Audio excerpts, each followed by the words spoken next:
still has a long way to go. I mean, a loss at this stage is definitely not anything to hold your head on. You just got to move forward and progress and look to go out there and get in the win column as soon as you can, which, as we see, he's capable of doing. I like that resilience from him. 20 years young, cornered tonight by Tom Ziegler and John Martin, representing Carolina Combat. Expectations from Ali stylistically, probably the grappling is about what he told us in our broadcast interview with him. Pretty much. He said his opponent is used to being comfortable in there. He feels like people allow his opponent to have their way because he's flashy, he's dynamic, but he seems to believe and he's supremely confident in the fact that if he goes out there and he gets in his opponent's face, puts him on his back foot, gets to the grappling exchanges, that he could come out of this one the victor.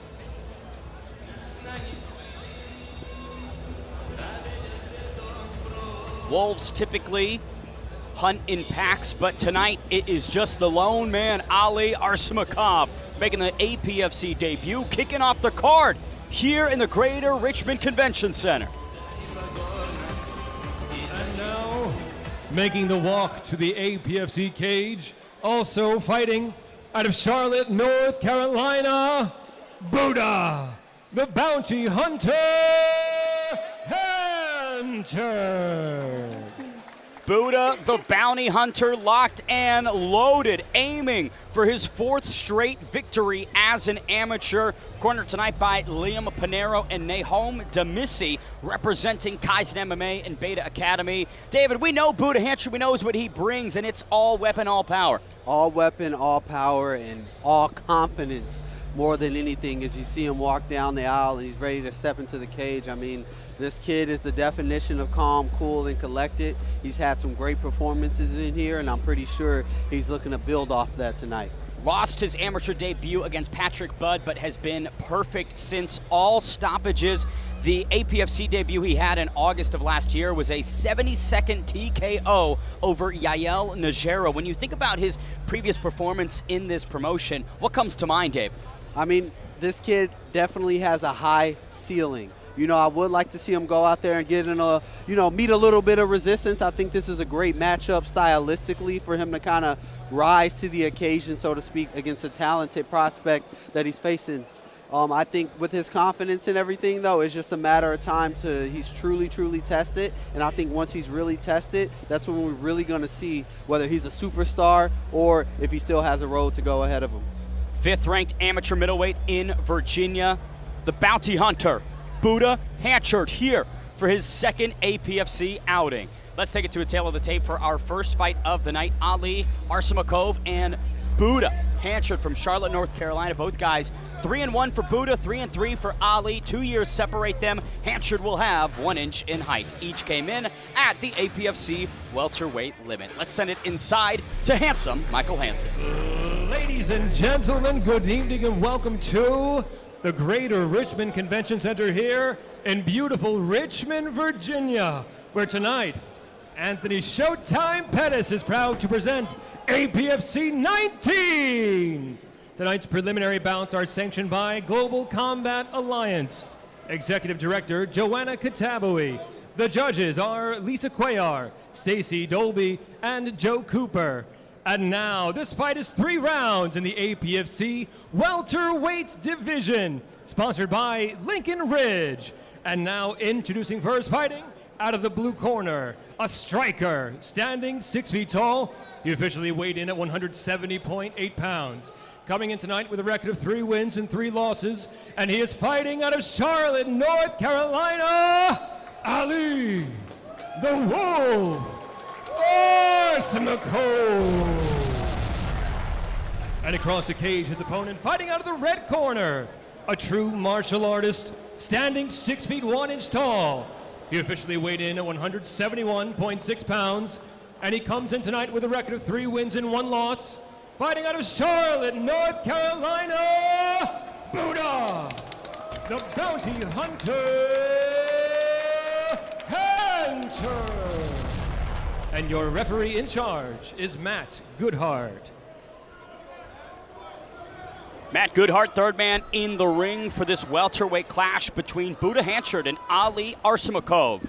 First fight of the night, David. I don't know if the judges are going to be needed. Both guys intent on causing some violence. Both guys looking to go out there, get aggressive in their own right. Look for Buddha with the immediate, obvious height advantage to kind of stick at striking range and work his boxing. But we're going to look for Arsamakov to close the distance and try to get in the phone booth.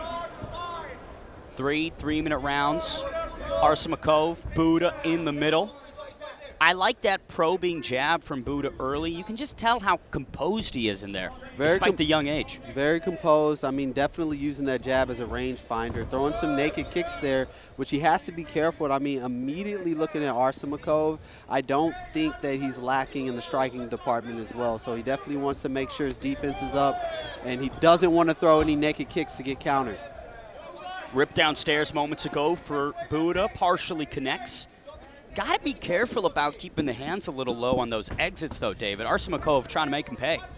Arsamakov definitely looking to get in the face of Hanchard here as a brief exchange, but then Hanchard comes in with a nice slick lead elbow. Both fighters had a healthy amount of respect for the other, noting that there is a higher level of technical prowess that they possess that maybe they haven't faced so far in their respective careers. With that being said, what I'm liking from both of these guys, and it displays the maturity, is their patience so far. Like, they're getting after it. Everything they throw out there, they're throwing with intention, but no one is getting ahead of themselves or getting ahead of the moment. They're really just kind of studying each other, analyzing, and getting the feel for each other right here with 1:30 left in the first. Buddha Hanchard, lot of activity. Feels like he's starting to chop away a bit at Arsamakov. The story of this fight has pretty much been jabbing, a lot of leg kicks, both guys trying to find their range where they can strike. We know Arsamakov, he wants to get in there and get in the grappling range. He's a little patient, so to speak. I thought he would maybe get in Hanchard's face almost immediately, but however, he's running into those jabs, he's running into those right hands and those kicks, possibly causing him to be a bit reluctant so far. Trying to step in with a left hook from Arsamakov, not there. Hanchard giving him a low kick. Seems like Arsamakov is really playing second fiddle here. He's not leading many of these exchanges, David. He's not leading any of the exchanges, but his opponent isn't really getting out ahead of him either. I think he's just taking his time, doing his due diligence, just kind of reading and seeing where he can find an opening. Ooh. 30 seconds to go in round number one. Hanchard attempts the elbow, nothing going. Big step-in shot from the bounty hunter. Hanchard looking for those elbows. Arsamakov able to catch a nice left hook on the exit. You mentioned that earlier, Ben, about Hanchard maybe exiting with his hands a little bit low. Arsamakov caught him there. 10 seconds to go. Hanchard stepping in with an elbow. Looks like Arsamakov might be busted open. Some blood coming down. 10 seconds left, and Hanchard is opening up. Nice step-in elbows. We see the blood there on the top of Arsamakov. Man, I'm impressed with both of these guys. I'm impressed with Hanchard taking the initiative there in the last 30 seconds, just really putting the pedal to the metal, still being defensively sound, a little bit more defensively sound than he had been. Man, got some clean elbows, and we see the damage there. Cracking the crown of the head. Here's some work from Buddha Hanchard. Just mixing it up a little bit more efficiently, right? Build as a true martial artist, and I believe the bounty hunter is living up to that, David. He definitely, man, I'm really impressed. He did a great job establishing his jab, and then from there, he found his range. And once he found the range, we saw the elbows coming, and he's moving in and out. I'm liking everything I'm seeing from that first round. I got to give that first round to Hanchard if I'm the judge. I must note that really excellent 2 from Buddha as well, setting it up with either the 3-2 or jabbing downstairs, coming up with the 2. That's a weapon that we're going to have to watch out for in round 2, David. Indeed. We see Arsamakov just kind of wearing it on the top of the head there, that nasty cut. I mean, look for that to even be a problem as it bleeds more. It's right above his eyes, you know, as it bleeds down his face. That's going to interrupt his vision a little bit. And when you have someone like Buddha Hanchard in front of you just throwing a little bit of everything with the hands, that can be a rough night. 4 amateur fights of experience for Buddha Hanchard, 6 for Ali Arsamakov. So a bit more, I would say, of the experienced amateurs that we have on tonight's card. And it shows as Hanchard's just pumping that right hand, almost doubling it up, man. I think he's getting comfortable and starting to find his range. Look for him to open up here in the second round. And if you're Ali Arsamakov, oh! Right hand from Arsamakov. Now Buddha Hanchard might be out of ammo. This one right here is finesse versus physicality. Arsamakov wants to get where he wants to get, and he's going to go directly to it. However, where Hanchard is going to be a little more slick, a little bit more finesse. He's going to step, he's going to use his angles, pump up the volume with his hands, distract with some kicks as we saw. Left hook from Buddha! Hanchard now trying to finish here in the second. Nasty left hook there as Buddha sits Arsamakov down. Looks like Arsamakov is going to be able to get back to his feet. The question is for how long as Buddha Hanchard stalks his prey. The Wolf now in on a single leg. Arsamakov in on the inside single. This is where he wants to be. We thought he would get there a little bit sooner in this fight. And perhaps if he did, he wouldn't have been in much danger. But now he has his opponent back against the cage, sitting him on his butt now. Let's see if he finishes his double leg and looks to step over the legs here of Hanchard to maybe solidify the position.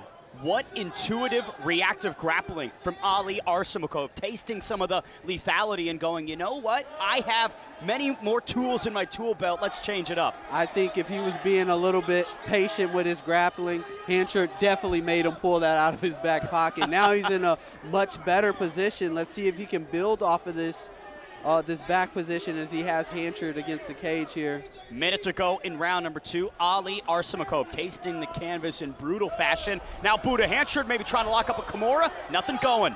Failed a Kimura attempt, which works better for Arsamakov. Let's look for him to maybe get the boot in as he slid it in on the left-hand side. But Hanchard able to hip heist out and get back to his feet. And the crowd is on their feet right now, man. 40 seconds left now. Hanchard stalking the Wolf. There's a left hook from Arsamakov.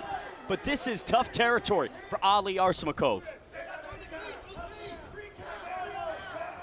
Arsamakov being a little bit more vigilant with his defense and his head movement now. You know, we see the gash on the head from the elbow that he took from Hanchard. Caught a big shot, set him down earlier. So defense is definitely going to be important for Arsamakov if he wants to be successful going forward. Pace is slowing as we come to the final frames of round 2. Trip not there for Ali, but safer position if you're clinched up on somebody against the cage, David. When you speak about pace, you speak about cadence. This is the pace and cadence that Arsamakov wants to fight in, right? He wants to slow down the quicker, more agile fighter. He wants to get him into those grappling exchanges and kind of wear on him. And I think going into this third round, I think if you're coaching Arsamakov, you want to tell him, let's get to where we're comfortable at. Let's get to where we had some success. And it was in those grappling exchanges, but we have to build off that, and we have to execute and look for a finish. Some work from round number 2. Here is, I believe, the knockdown. Just a picture-perfect left hook from the bounty hunter. Buddha Hanchard going to work, couldn't get the stoppage. Massive credit to Ali Arsamakov for fighting through that position, David, staying in it and having some good moments of his own as round 2 continued. Yeah, as they both went to exchange left hooks, Hanchard with the speed advantage just got there just enough quicker, put Arsamakov down on his butt. Arsamakov was able to recover, got to his feet, got to an advantageous position. Nice inside single leg. Look for him to work and attack that single leg here in this third round to get Hanchard to the ground. And like I said, I think he's down 2-0 going into this third round. So the onus is on him to perform. Third and final round in our first fight of the night. What a fun one it's been. Buddha Hanchard, Ali Arsamakov finding themselves in the final 3 minutes. Big connection early from Arsamakov. Hanchard was able to time Arsamakov because his lack of head movement early in the first and second round. So as Arsamakov, progressed through the fight, we started to see better defensive. We started to see better head movement. He cannot lose sight of that as he needs to also get aggressive and put Hanchard on the back foot in this third round. Lot of volume from both competitors in the first 30 seconds here. Step in elbow from Hanchard. Now Arsamakov in on the hips. Looks like the pace isn't letting up at all, David. No, Hanchard seems to go like he's ready to go out there and put hands to fists to his opponent. And Arsamakov doing what we said he would do, getting to this wrestling attack. Nice double leg here. Let's see if he's going to be able to advance from this position. If you're Arsamakov, you want to try to get two hands around the legs and start to build and pivot towards your right, so he can step over the legs of Buddha Hanchard here. Someone get a bucket because the roof is leaking of Ali Arsamakov. That dome is cracked and covering the canvas with some Krinsman. David Evans, I didn't think that we'd get, this wet this early. We're first fight in, and somebody needs to call the doctor already. I'm surprised he's not stepping in. Arsamakov. That's bananas just how he's painting the canvas with it. Arsamakov on the body lock position. Look for him to try to take the back of Hanchard here. Hanchard has done a lot of work here. Maybe look for his pace to kind of settle in. But right now, Arsamakov cannot let off the gas. He needs to build off this position and not just hang on here. Might need a blood transfusion as we approach the midway point of round number 3. Arsamakov is just discoloring both him and his opponent. But when you think about this third round, it's all been the control of Ali Arsamakov. Indeed. I mean, I definitely think we needed to see a lot more of this a lot sooner, however. Down 2 rounds in a 3-round fight, you need to be looking for a finish. He has 50 seconds to work here. He doesn't seem to trying to progress position. He's not trying to get to the back of Hanchard. At this point, you have to throw pedal to the metal. You can't play it safe here. We see Hanchard maybe looking for the darts from the front side, which then invokes Arsamakov to move. However, Arsamakov needs to move with a sense of urgency now with 30 seconds left. All red as we head to the final stretch of this welterweight affair. Ali Arsamakov wanting to take the path of least violence, right? Less risk. Buddha Hanchard, though, giving him some elbows. 12-6, nearly in the back of the head there. Looked like the ref was looking in closely on that one. Looks like that might be under the chin. Ali Arsamakov straining. Buddha Hanchard going for the final moment finish. And he gets it. The bounty hunter finds another body for the list. 3 finishes in a row. 4-fight win streak for Buddha.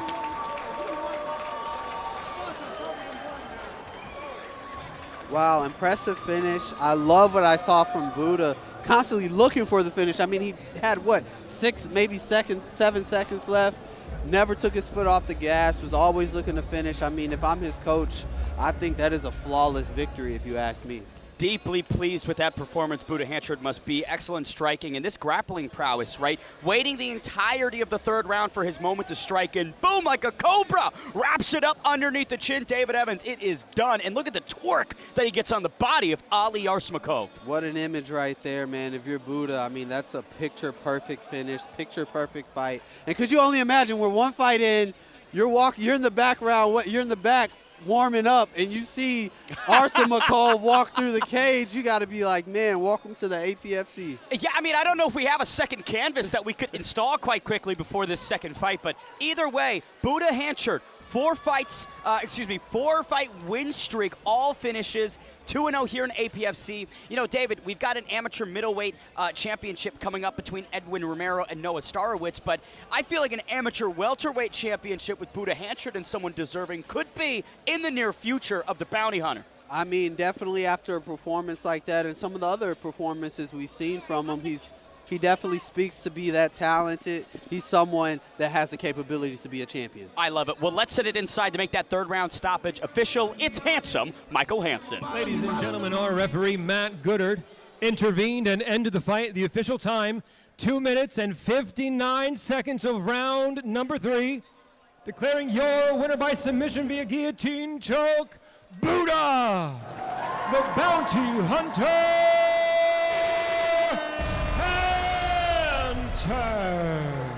Buddha, the bounty hunter, getting it done with 1 second left on the clock. A future star could be born, David. He definitely has all the intangibles. I loved what I saw in the striking department. He was definitely measured, patient to be such a young fighter.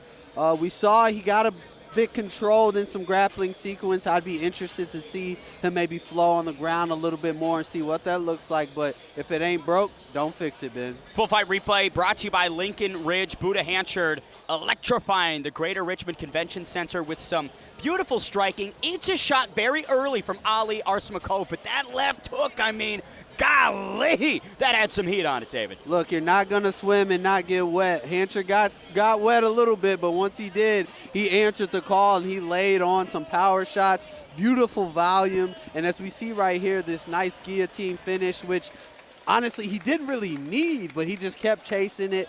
I love what I saw from him. I mean, he definitely deserved every second of that victory. Cannot wait to see Buda Hanchard back and attempt to continue to pile on this win streak. But let's waste no more time. A lot of action left here at APFC 19, so let's take it back inside to handsome Michael Hansen. Ladies and gentlemen, we are ready for our next bout of the evening. 3 rounds going down in the APFC Bantamweight division. And now, making the walk to the cage first, is fighting out of Denver, Colorado, Austin Haverkamp.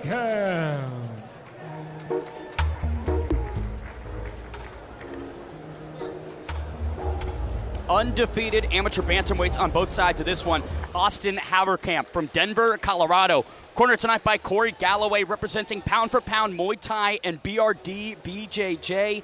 Interesting guy that we have on our hands here, David. Very conditioned because of the elevation in Colorado, but he says that stamina isn't the only thing I bring to this equation. Not only stamina, he's super confident in his striking and his Muay Thai ability. I mean, coming from pound for pound Muay Thai, I remember talking to this kid yesterday, and despite both of these guys being undefeated, he was supremely confident there was nowhere that his opponent could outbeat him or outclass him.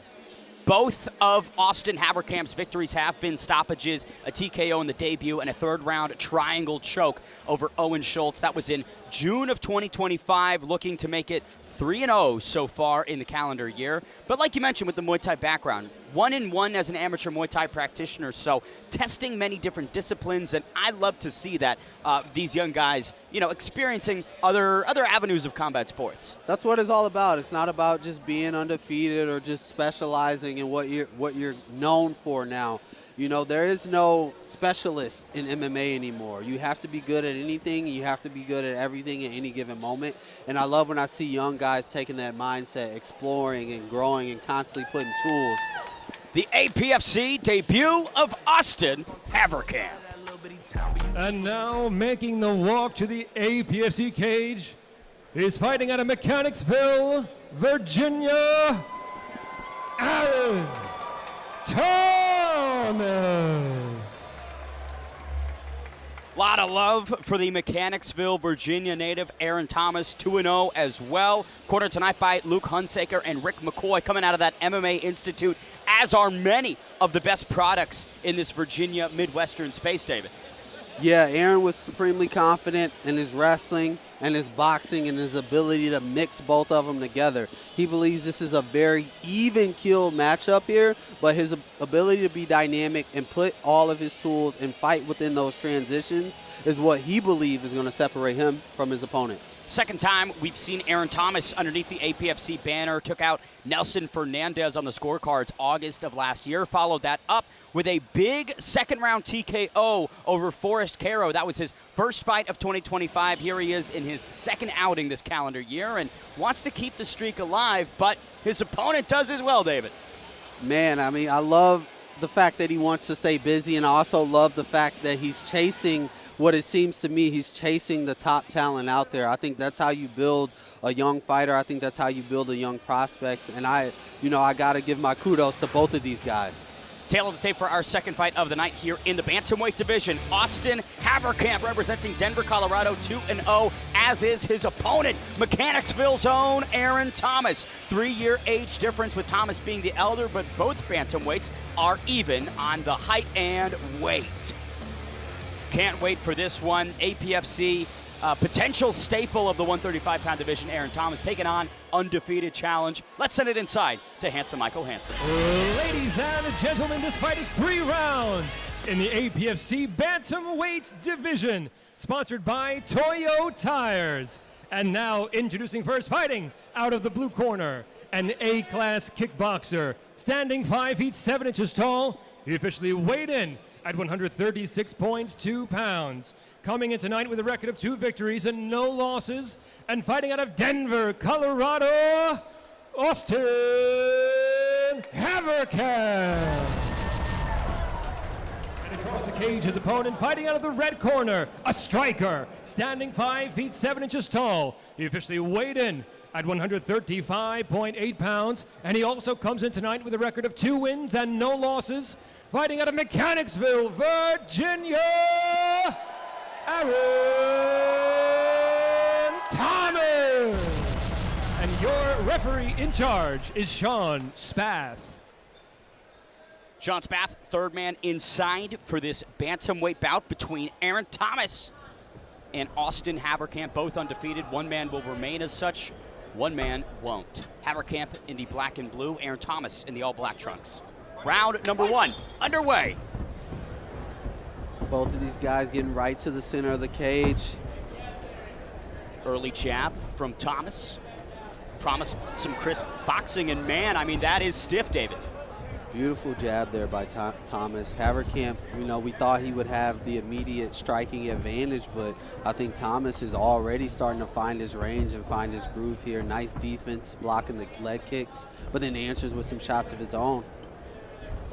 Switching stance early is Haverkamp. I do like that head kick that landed moments ago. Oh, massive right from Thomas. Nice. Now Haverkamp coming forward. Nice 1-2 there by Thomas. In the pocket here, you know, with him not having the height advantage, it's surprising though as you see him dart in and out. The speed is what's I think is giving Haverkamp a bit of an issue. You know, he's landing the jab, getting right out of range, and following up with counters as he attempts to right there. 2 minutes left in round number 1. Thomas gliding on the outside. There's that jab again. I'm really liking these kicks from Haverkamp though. Extended combo from Thomas. Now he's unloading. Oh!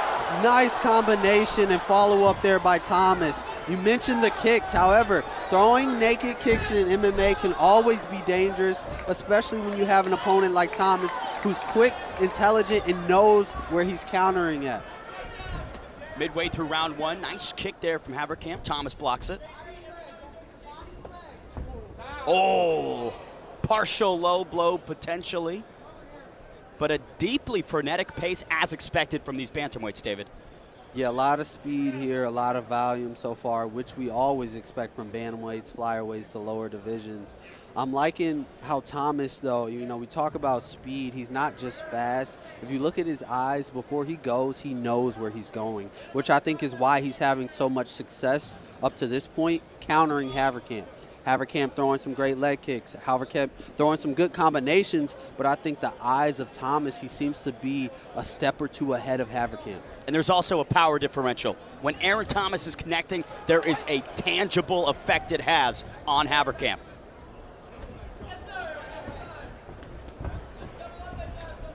Haverkamp trying to come over the top. Nice Bit right of a wild hand. shot there from both. Haverkamp comfortable kind of staying on the outside and looking for a shot. Beautiful, sneaky head kick there. However, Thomas powers right through it. I really love that stance switching mid-combination that Haverkamp's doing, kind of a staple of the... Oh! Thomas with a right hand! So I was going to mention, the thing with switching stances abruptly, your defenses are only great on one side. You can have good defense on one side, and you're great on the side that you're throwing from. But when you just change stances abruptly, you're not hiding it. Your opponent can time that, and you're off balance, which is what we just saw from Haverkamp. Aaron Thomas gradually pulling away with this first round. 20 seconds left. Massive swing there from Thomas, doesn't land. Haverkamp goes low.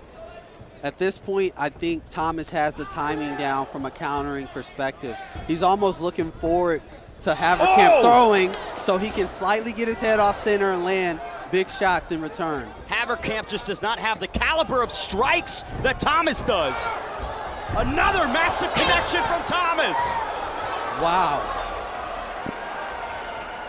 Gotta respect the durability displayed by Haverkamp, but what power Aaron Thomas possesses at bantamweight. Power, and if you look at the guy's face, as stoic as they come, I mean, this guy is definitely prepared. I think, you know, it's a testament to not only his athletic ability, but his mindset. He's constantly analyzing and looking for counters. He constantly whenever Haverkamp throws something, he answers, not just a flurry of punches, but he's following up with kicks, closing the distance, keeping his eyes on his opponent.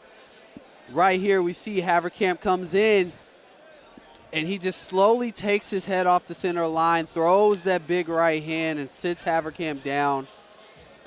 Impressive performance, still not getting ahead of himself when he sees those windows and moments to capitalize. And like you mentioned earlier, Haverkamp, orthodox by trade, got dropped while he was in that southpaw position. So in round number 2, David, would you advise him just to stick to what he's most naturally at? I would, especially now that Thomas has his countering timing down. Let's stick to one side, and instead of switching stances, let's just move a little bit more laterally as he is. It sounds like his coach may have told him that bit. Haverkamp, nice elbow over the top, commanding the center. Thomas taking a slow approach here in the early moments of round 2.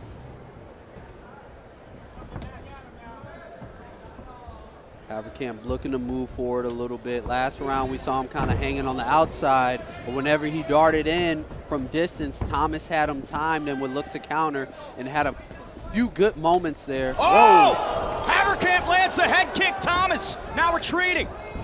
Sneaky rear kick there right on the chin of Thomas. Both of these guys are wobbled. Thomas just winging for the bleachers here in Richmond. 2 minutes to go. Oh! Left hand from Haverkamp. Thomas back on his feet, but how recovered is he?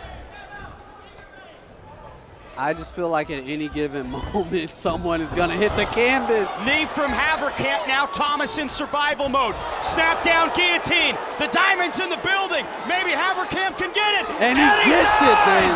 Austin Haverkamp snaps the undefeated record of Aaron Thomas. Battled through all the adversity from the power boxer and Thomas, and the Muay Thai practitioner gets the second round submission.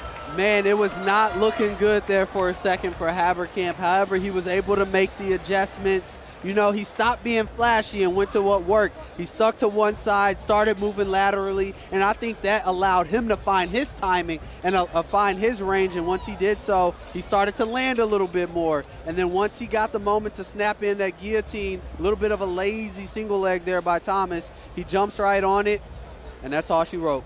And the issue for Aaron Thomas was when he was hurt, he jumped deeper into the fire. Should have maybe separated, found range, but instead wanted to go to war and loses this battle in tough fashion, David. I agree with you, Ben.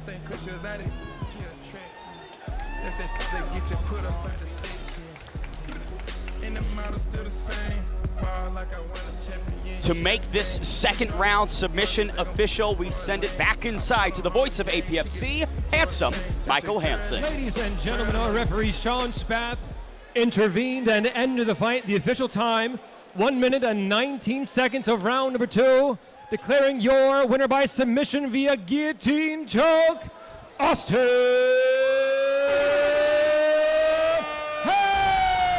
Haverkamp.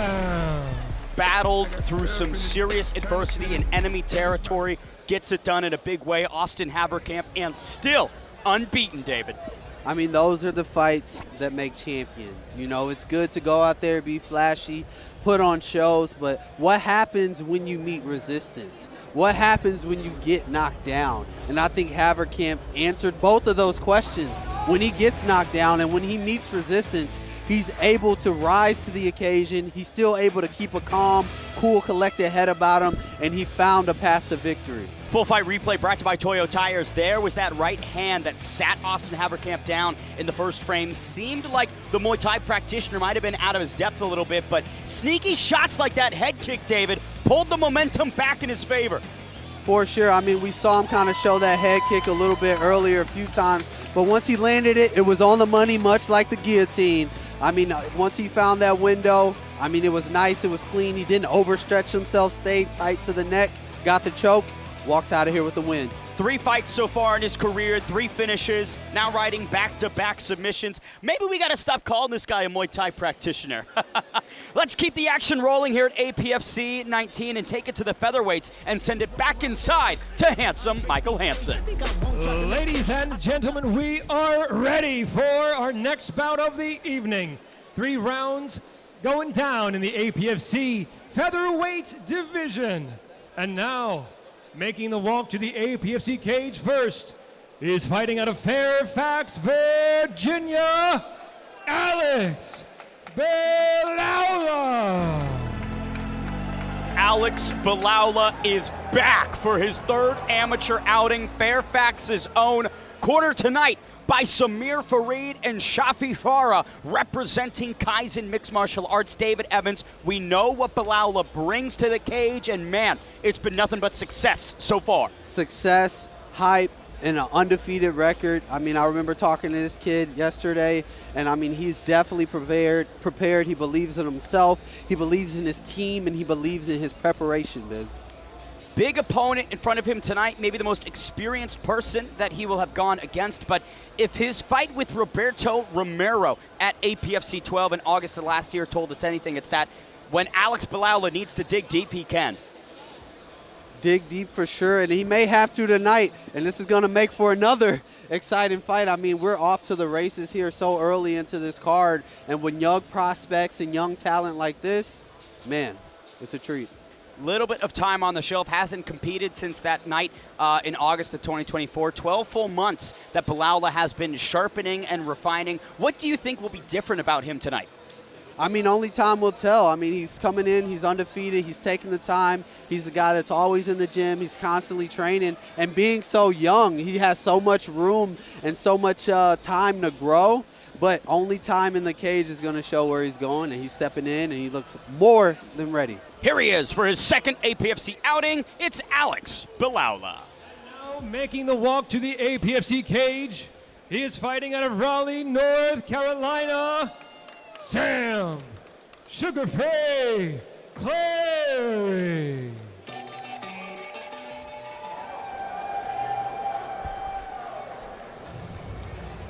Sugar Free coming in here tonight with a point to prove. It's Raleigh's own Sam Cleary, representing hometown mixed martial arts, and G13 BJJ, cornered by Traver Hayes and John Telford, as well as Dylan McGrath. Pretty solid team behind him tonight. And David, I gotta mention, a very nice guy to talk to at our broadcast interviews. Very nice guy and fun guy. As you see, he comes out here with just a burst of energy. You need look at the corner, the attire there. It's just, I think it speaks to his personality, and I'm curious to see how that transition into his performance tonight. Also coming off a win over Roberto Romero, that was in April of this year. Suffered his first career setback to Xavier Bermudez in February of 2025. But, you know, that's, again, the pros, cons of the amateur career is you're going to have the ups, you're going to have the downs, but, you know, those losses don't really matter too much. It's the name of the game. It's not what happens to you. It's what you do with it. You know, you have a lot of guys that are undefeated throughout their amateur careers. They step into the cage and they step it up a level competition-wise, and then they're found out. I love to see guys who have a loss or two and are able to bounce back. Sugar Free here to sweeten it up. Let's take it to a tail of the tape for our third fight of the night. In the featherweight division, it's Raleigh's own Sam Cleary. 4-1 so far in his career, taking on the 2-0 Alex Belaula. The Fairfax native is 20. Cleary will have 2 years in age on him and 3 inches in height. Both came in at the APFC featherweight limit. This tail of the tape brought to you by Combat Corner. Ladies and gentlemen, this fight is 3 rounds in the APFC Featherweight division, sponsored by Combat Corner. And now introducing first, fighting out of the blue corner, a mixed martial artist. He stands 5 feet 8 inches tall. He officially weighed in at 146.8 pounds, and he comes in tonight with a record of 2 victories and no losses. Fighting out of Fairfax, Virginia, Alex Belaula. And across the cage, his opponent, fighting out of the red corner, an MMA striker. He stands 5 feet 11 inches tall, and he officially weighed in at 146.6 pounds. And he comes in tonight with a record of 6 wins and 1 loss, and fighting out of Raleigh, North Carolina, Sam Sugar Free Clay. And your referee in charge is Matt Goodhart. Matt Goodhart refereeing this featherweight bout between Alex Belaula and Sam Cleary. Belaula trying to remain unbeaten. Sam Cleary trying to make it back-to-back victories in 2025. Round number 1. Underway. Cleary in the black and white trunks, Bilal in the black and gray. Southpaw unorthodox here. Massive right hand into the takedown attempt early for Bilal. Bilal's in a good spot early. Look for him to maybe transition to the right side of Cleary's body to avoid the guillotine that we saw Cleary was threatening with. Now he's just in a good position to pick him up and dump. Starts off this fight in the guard of Cleary. A lot of confidence from Bilal when it comes to the grappling. Viewed Sam Cleary as somebody that is dangerous off his back but wouldn't be able to stop or prevent his takedowns. Yeah, we'll see here. Bilal is doing a great job keeping his head in the jawline of Cleary, which is going to keep him pinned to the canvas, which is what he's going to need to do because Cleary's going to look to switch his hips off and get to a side and start to set traps in the grappling department here. Cleary again representing a pretty solid BJJ academy in G13 BJJ. Coming into some enemy territory, but if our last fight just proved anything, it's that the hometown crowd, they can't help you inside the cage, David. They can definitely help you and rally and pull through in moments of a fight. And right now, even though Cleary is on his back, he doesn't seem like he's uncomfortable. Bilal is throwing some few shots, but clearly doing a great job framing, attacking the wrist. He's still in a good position to maybe get his hips out and look for some attacks off his back here. Midway point of round number 1, Bilal peppering with the left. Cleary staying composed. Clearly with some elbows from the bottom position. Nice high knee guard in the mount there. Nice right hand there from Bilal. Cleary trying to maybe set some traps, but Alex Bilal just pushing them all to the side. Looked like Cleary's going to try to throw up a triangle. Bilal punched his way through it. Good head pressure. Now he's in a better spot with clearly having his back against the cage here to work.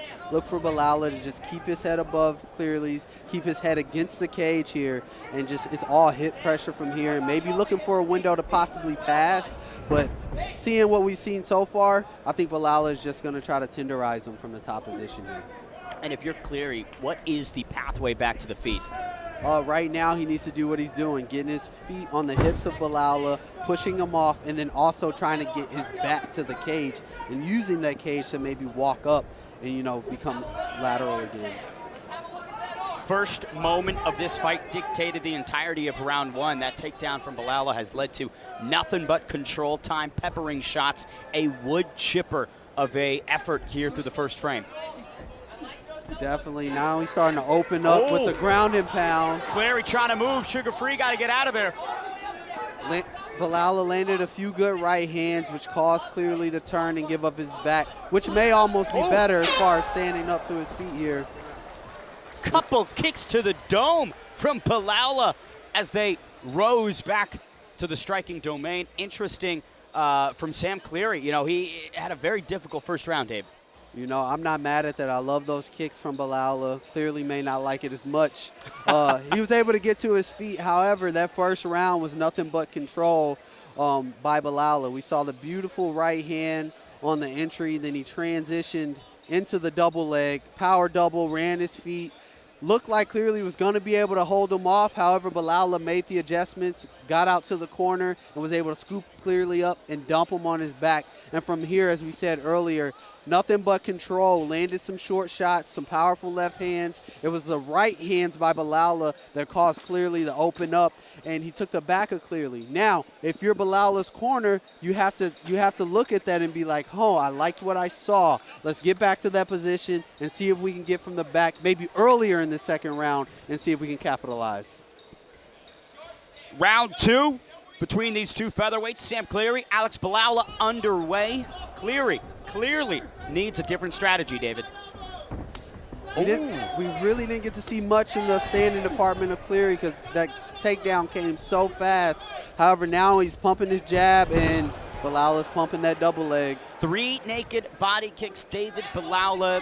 Read that like a book. You know, that seems to be the story of the night. You know, people are throwing the naked kicks, you know, high kicks, head kicks. It worked for one person. However, from a timing perspective, when you have someone that's good defensively, they can time the takedowns, they can time the counter. And as we saw, Bilal was able to time that double leg off of the kicks of Cleary, and now we're back where we finished the last round with a lot more control. Rinse, repeat. Alex Bilal taking some bites out of Sugar Free here. Taking some bites, some knees, left hands, right hands. Look for him to maybe get his arms back and try to establish positional control of Cleary. And once he do that, as we saw in the first round, he created space and was able to land some big power shots here. And Cleary looks like he's really trying to mitigate damage more so than anything else, locking down the guard, trying to control the posture. Not much effort in the realm of getting back to the feet. Definitely just holding on, not really trying to get his hips out, picking a side to try to escape or even set up something and get his legs up. But I think what that speaks to is the power and pressure of Bilal. Good positional pressure.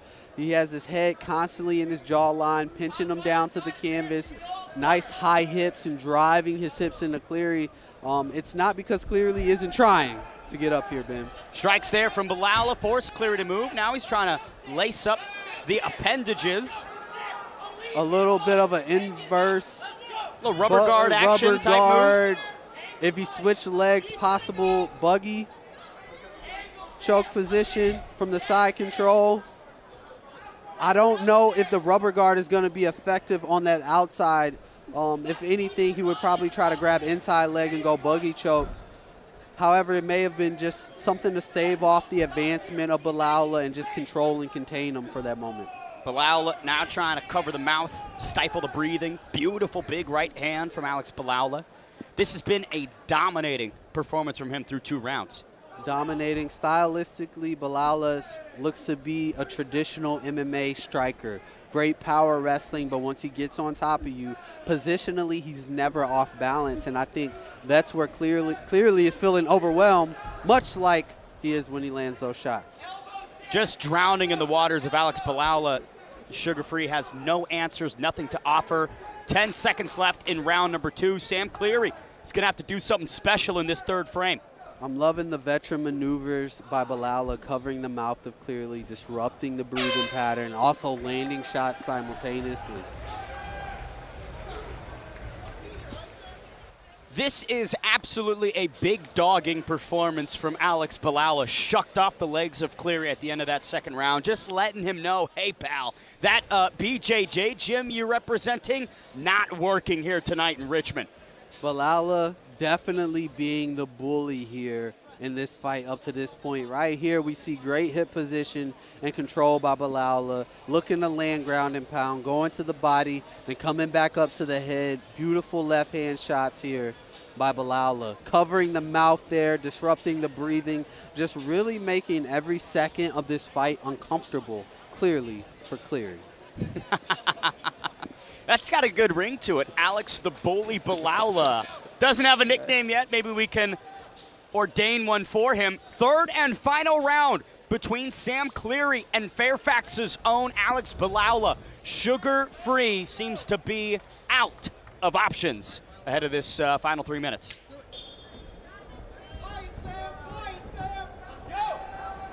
Cleary's corner begging him to fight, try and maybe bite down on the mouthpiece a little bit here, David. Oh! There's a little sugar for you, a little razzle-dazzle. Jumping knee, flying knee by Cleary here. The question is not if, but when the takedown from Bilal will occur.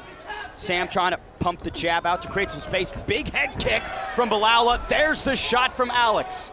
Bilal, much like the last round, timing the takedowns off of the naked leg kicks here. Now he's in a great position with side control here of Cleary. Now, as we saw in the first 2 rounds, whenever he took Cleary down, you know, he was able to control him. Clearly still keeps going to that rubber guard. I don't know where he plans to build off that. Seems to still be in the ballpark of controlling Bilal's posture and trying to mitigate the damage coming down his way. There is something to controlling and containing, but when you're down 2 rounds, we want to look for a finish. We need to move with urgency. Balaula is on top, and this is where he wants to be. I don't even see him trying to pass the guard of Cleary. He's just comfortable attacking the body, attacking the head here, just making it a very uncomfortable night for Cleary. 90 seconds to go in this third and final round. Big left hand from Balaula. Cleary trying to roll. It's a massive right hand for his troubles. Cleary going to the leg attack there from bottom position. You know, I like it. At this point, you want to create moments for progress. You know, he almost created a scramble position, which he could have stood up there, but Balaula is just on him and not giving him a breath here, Ben. Sam Cleary, again, incredibly nice guy to chat with, trying to hang in there to the best of his ability, but no tools, no avenues that he's trying to implement to get success. When I think he watches this fight back, he's going to be frustrated with how little he did in that department. Definitely a frustrating performance, but I think that just speaks to the prowess here of Balaula. You know, undefeated fighter. He's undefeated this early for a reason, and it shows.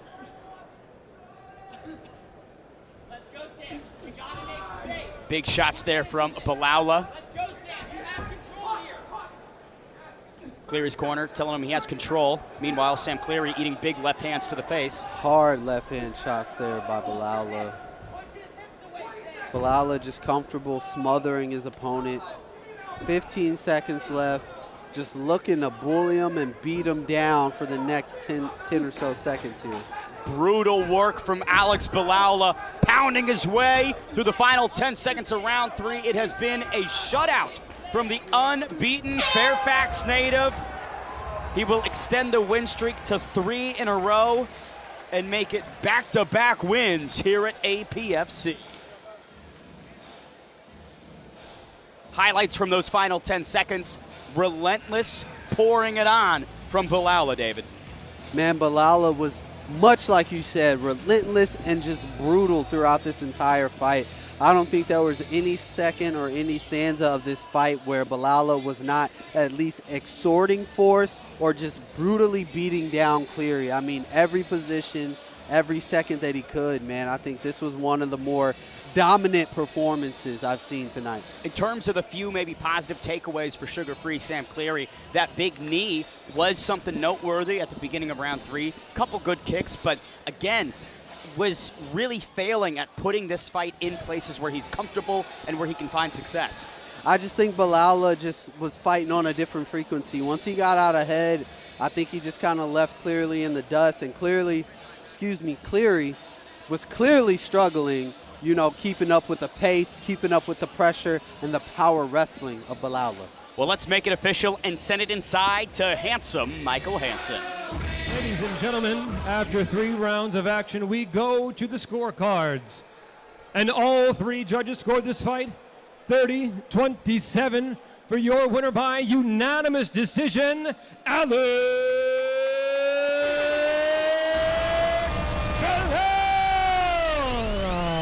And still unbeaten. What a truly promising amateur featherweight here in Virginia. Alex Balaula, 3-0, his second win here in APFC, David.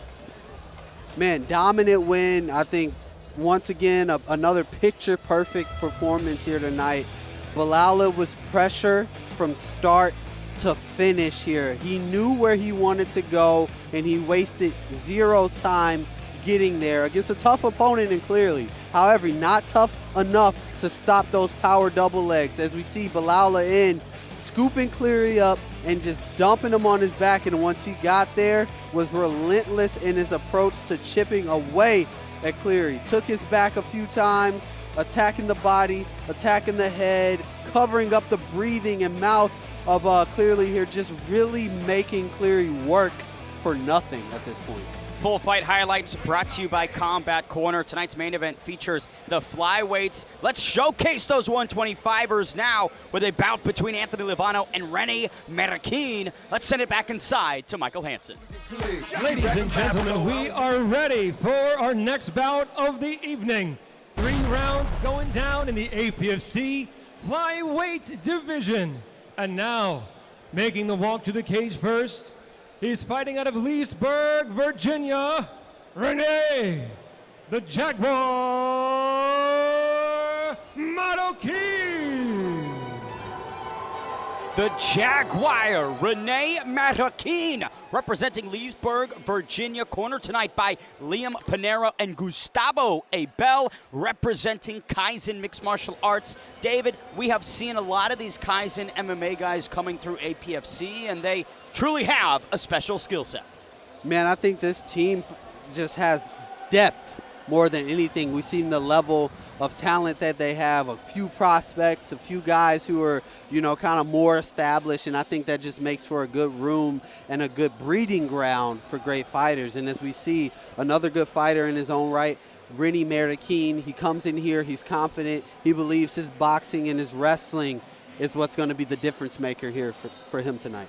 Marroquin comes in tonight, ranked the 9th amateur flyweight in Virginia, lost his amateur debut in 2023, but has been perfect since with back-to-back wins over Theo Yates Jr. and Ricky Lopez. Anthony Lovano will be the most experienced test of his career, but promised us that you're going to find out why he calls himself the Jaguar. Yeah, I mean, he takes a lot of pride in his training, his preparation, and his lifestyle. And, you know, he gave us a story behind his nickname and how he believes that how he channels that energy and plans to carry that into the cage with him tonight. You know what they say, David? Float like a butterfly and attack like a jaguar. Hey, you can't go wrong with that. Wearing a lot of the heart on the sleeve is Renee Marroquin, here for his APFC debut, looking to make it 3 wins in a row.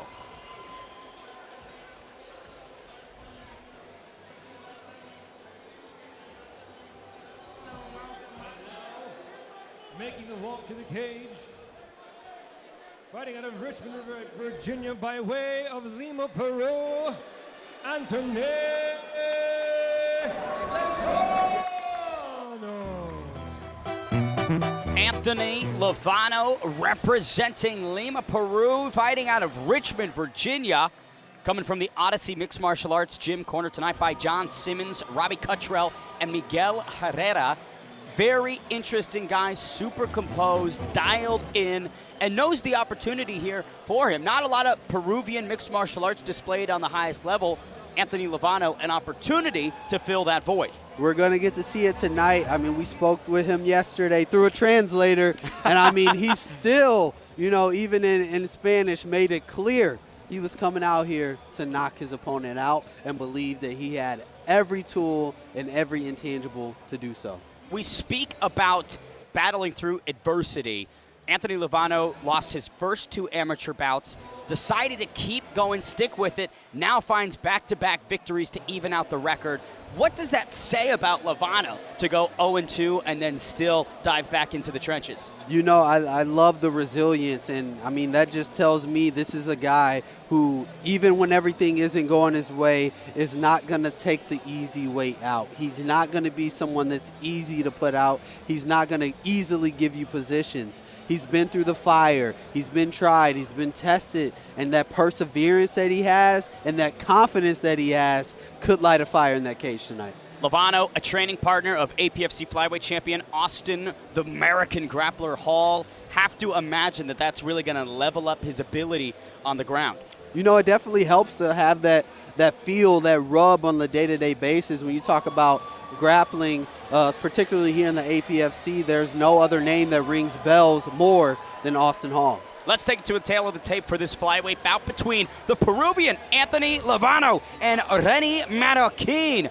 Both flyweights, Lovano representing Richmond, Marroquin, Leesburg. 2-2 for Lovano, 2-1 for Rennie. 6-year differential, with Marroquin also having 3 inches in height. Both came in at the APFC flyweight limit. This tail of the tape brought to you by Lincoln Ridge.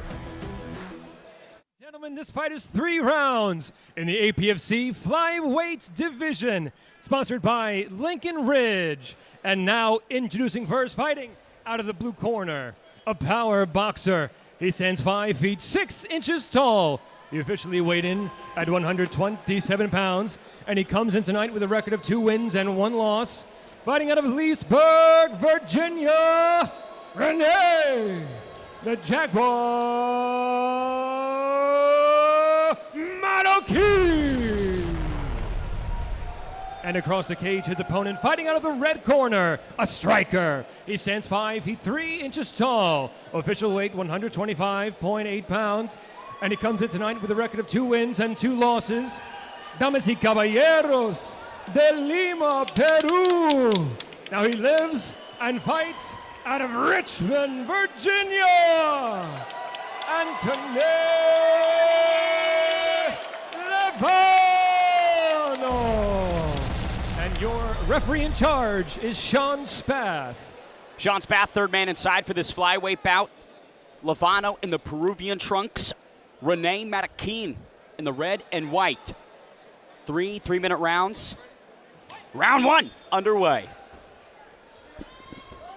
Renee taking the center, low kick, not there. Levano goes high. Levano with an almost traditional karate style stance as he leans in heavy on that front foot. That is a wide base, David. Very wide base, which tells me one thing. He wants to get into boxing range. He's probably going to look to counter Marroquin as he comes in with a combination. But he wants to have that stance, have that foundation, so he's able to switch his hips and land boxing combinations. Levano, a lot of kicks in this first minute, a lot of pressure as well. Marroquin. Oh, right hand cracks the chin of the Peruvian. Both of these guys trading shots. However, Marroquin looked like he may have got the better of that one. Big right from Levano. Now steps back into the trenches. A lot of patience, single shots from both. They aren't looking to throw volume. They're looking to throw impact, David. Yeah, I think these guys are both looking to put each other out. They're not finding range. They're just getting right in each other's face. Big right hand there by Marroquin. Leg kick from Levano. Pressure on midway point of round number 1. Marroquin switching stances. Levano stalking. The only thing here is keeping his chin a bit up in the air here, which we saw Marroquin just counter. Landed a big right hand of his own. Nice low kick there from Marroquin. Right hand touches the Peruvian. I mean, I get the feeling that Levano is definitely okay with taking a shot to land 2 or 3 big shots of his own. Nice head kick there from Levano. I feel like the problem with trying to take one to give 2 is that that one could put you out, David. Yeah, I mean, the follow-up is never guaranteed here in the APFC. Marroquin again in the southpaw stance here, switching back to orthodox. I'm loving this pressure from Levano, but David, how can he weaponize it better? I think he could add a little bit more feints to his game, you know, feint high, feint low, and a little bit of lateral movement and tucking that chin. I get you want the big knockout, but at what cost? Serving up the chin on a silver platter, 30 seconds to go. Once again, chopping down Marroquin like a tree. And he's walking gingerly on that, David. The more time that Renee Marroquin spends in the southpaw stance, the more opportunity for Levano to find home with that right. Which he's doing, as we saw him just touch with the jab, but we know what follows that. Beautiful lead left hook coming in from Levano. However, Marroquin able to duck off, get into the grappling position here. Oh! Nice tomahawk elbow in the pocket there from Levano. I mean, look, say what you want to say about the chin and the technique. Levano's a fighter. Machu Picchu, baby. He is not an MMA practitioner. This guy is a fighter. He's looking to get out there and fight and get in your face. And the intention's just violence, David. Violence is indeed, as we go to the replay, we see him fading out, coming back in with a big 1-2. However, Marroquin just happened to throw that right hand and landed it.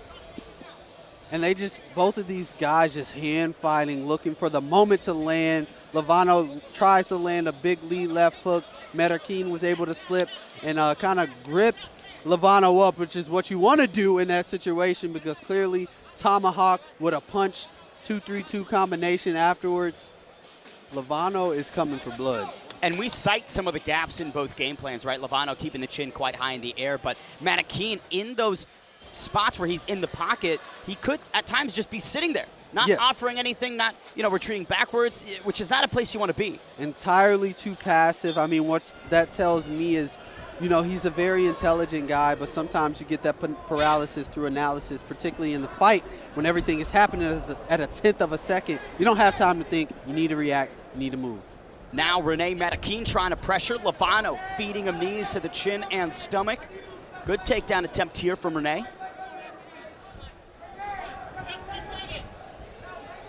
Lovano doing a great job defending here. Got the underhook, was able to jack Medikine up. Now look for him to turn his hips off the back of the cage. Get to the center of the cage here. Shakes him off and comes back with a powerful right hand. Another takedown from Medikine, but Lovano scrambling, still trying to work out of it. Finds his way back to the feet. Oh, big knee almost connects. Medikine able to solidify the takedown here. Now taking the back here, Lovano. That was an errant maneuver by Lovano, giving up a huge position to Medikine midway through round 2. As I said earlier, I think Lovano's high risk, high reward. He wants to hurt you by any means necessary. Unfortunately, giving up the back position there, but confidently getting back up, seems to be working his way back into this one. Couple elbows from Lovano to the crown of Medikine. Trying to find that bald spot on Rene Medikine and feed an elbow right into it. 90 seconds to go here. How can Medikine finish this position? I mean, right now he needs to break the grip here of, Lovano needs to break the grip here of Medikine. Medikine, if I was him, I would look to switch to a leg attack, single leg, maybe get Lovano off balance first, try to run the pipe, and then come cross body with a double here. Lovano seems to be very strong up top, despite what his physical stature looks like. If you look at both of these guys, their builds, you would think Medikine has the strength advantage, but Lovano is holding his own in there. His defense is good, and when he lands, as we saw. Medikine again telegraphing that. Lovano swinging a grand slam type shot. 40 seconds to go, and Rene Medikine displaying, big right from Lovano. Medikine does not seem to want to strike. There's a knee. Medikine down. Lovano pounds him out. Second round TKO for the Peruvian, proving here in Richmond that he's here to stay. Proving he's here to stay, and proving it won't be for long. And he was looking for that knockout from second one of the fight, as he was looking for that knockout since yesterday. He told us yesterday he was going to go out there, TKO his opponent. He came out here and he approached it as such. It was feeding the knees in those grappling clinch positions, right? Lovano always active offensively. Rene telegraphing the takedown, and now loses because of it. Beautiful. It all started feigning that right kick, following up with the right hook, which stumbled Medikine a little bit, wobbled him. And then once he got into that grappling range, threw that knee up the middle, and I think that was all she wrote. I mean, Medikine was out on his knees, so to speak. It was a quick stoppage, but clearly Rene Medikine taking a lot of time to get back to his feet. Justified conclusion for this one. Fantastic APFC debut for Anthony Lovano. And again, David, tonight is all about the smaller weight classes, and a training partner of Austin Hall like Anthony Lovano has a huge future in this division potentially. I mean, Lovano looked great. We saw a few things where we're like, let's fix this, let's fix that. Chin, we gotta lower the chin. If it ain't broke, don't fix it. Lovano came out here with one thing in mind, and that was getting the knockout. Perhaps the one we just all saw. Well, let's make it official and send it inside to handsome Michael Hansen. Ladies and gentlemen, our referee, Sean Spath, stepped in and waved off the fight. The official time, 2 minutes and 30 seconds of round number 2. Declaring your winner by TKO, Anthony Lovano. Lovano hitting the Ilia Taporia celebration with the T, dropping bombs in that second round to find the TKO of Rene Medikine, David. That knee came up like a piston, landed right on the chin of Medikine. set him down to his knees, and once he got to his knees, we saw hammer fist. Lovano was looking for blood from day one. Full fight replay brought to you by Lincoln Ridge, the Flyweights. Again, in our main event, it's a 125-pound clash. This sets the tone that this division is one to watch here at APFC. Lovano, interesting, creative striking. Maybe some gaps in the fundamentals defensively, but his eagerness to cause violence, David, is going to make him a ton of fans here tonight. Hey, we can't talk about gaps when you're putting people out like that, man. I mean, just flash, finesse, speed, everything you expect from the flyweight, but more than anything, his demeanor when he went out there, I mean, just in your face, looking for the kill the entire time, and he got it. What a chaining of sequences from Lovano. Let's hope that violence continues in our next fight. We send it back inside to handsome Michael Hansen. Ladies and gentlemen, we are ready for our next bout of the evening. 3 rounds going down in the APFC at a catch weight of 150 pounds. And now, making the walk to the cage first, is fighting out of Harrisburg, Pennsylvania, Nicholas No Limit Oyola.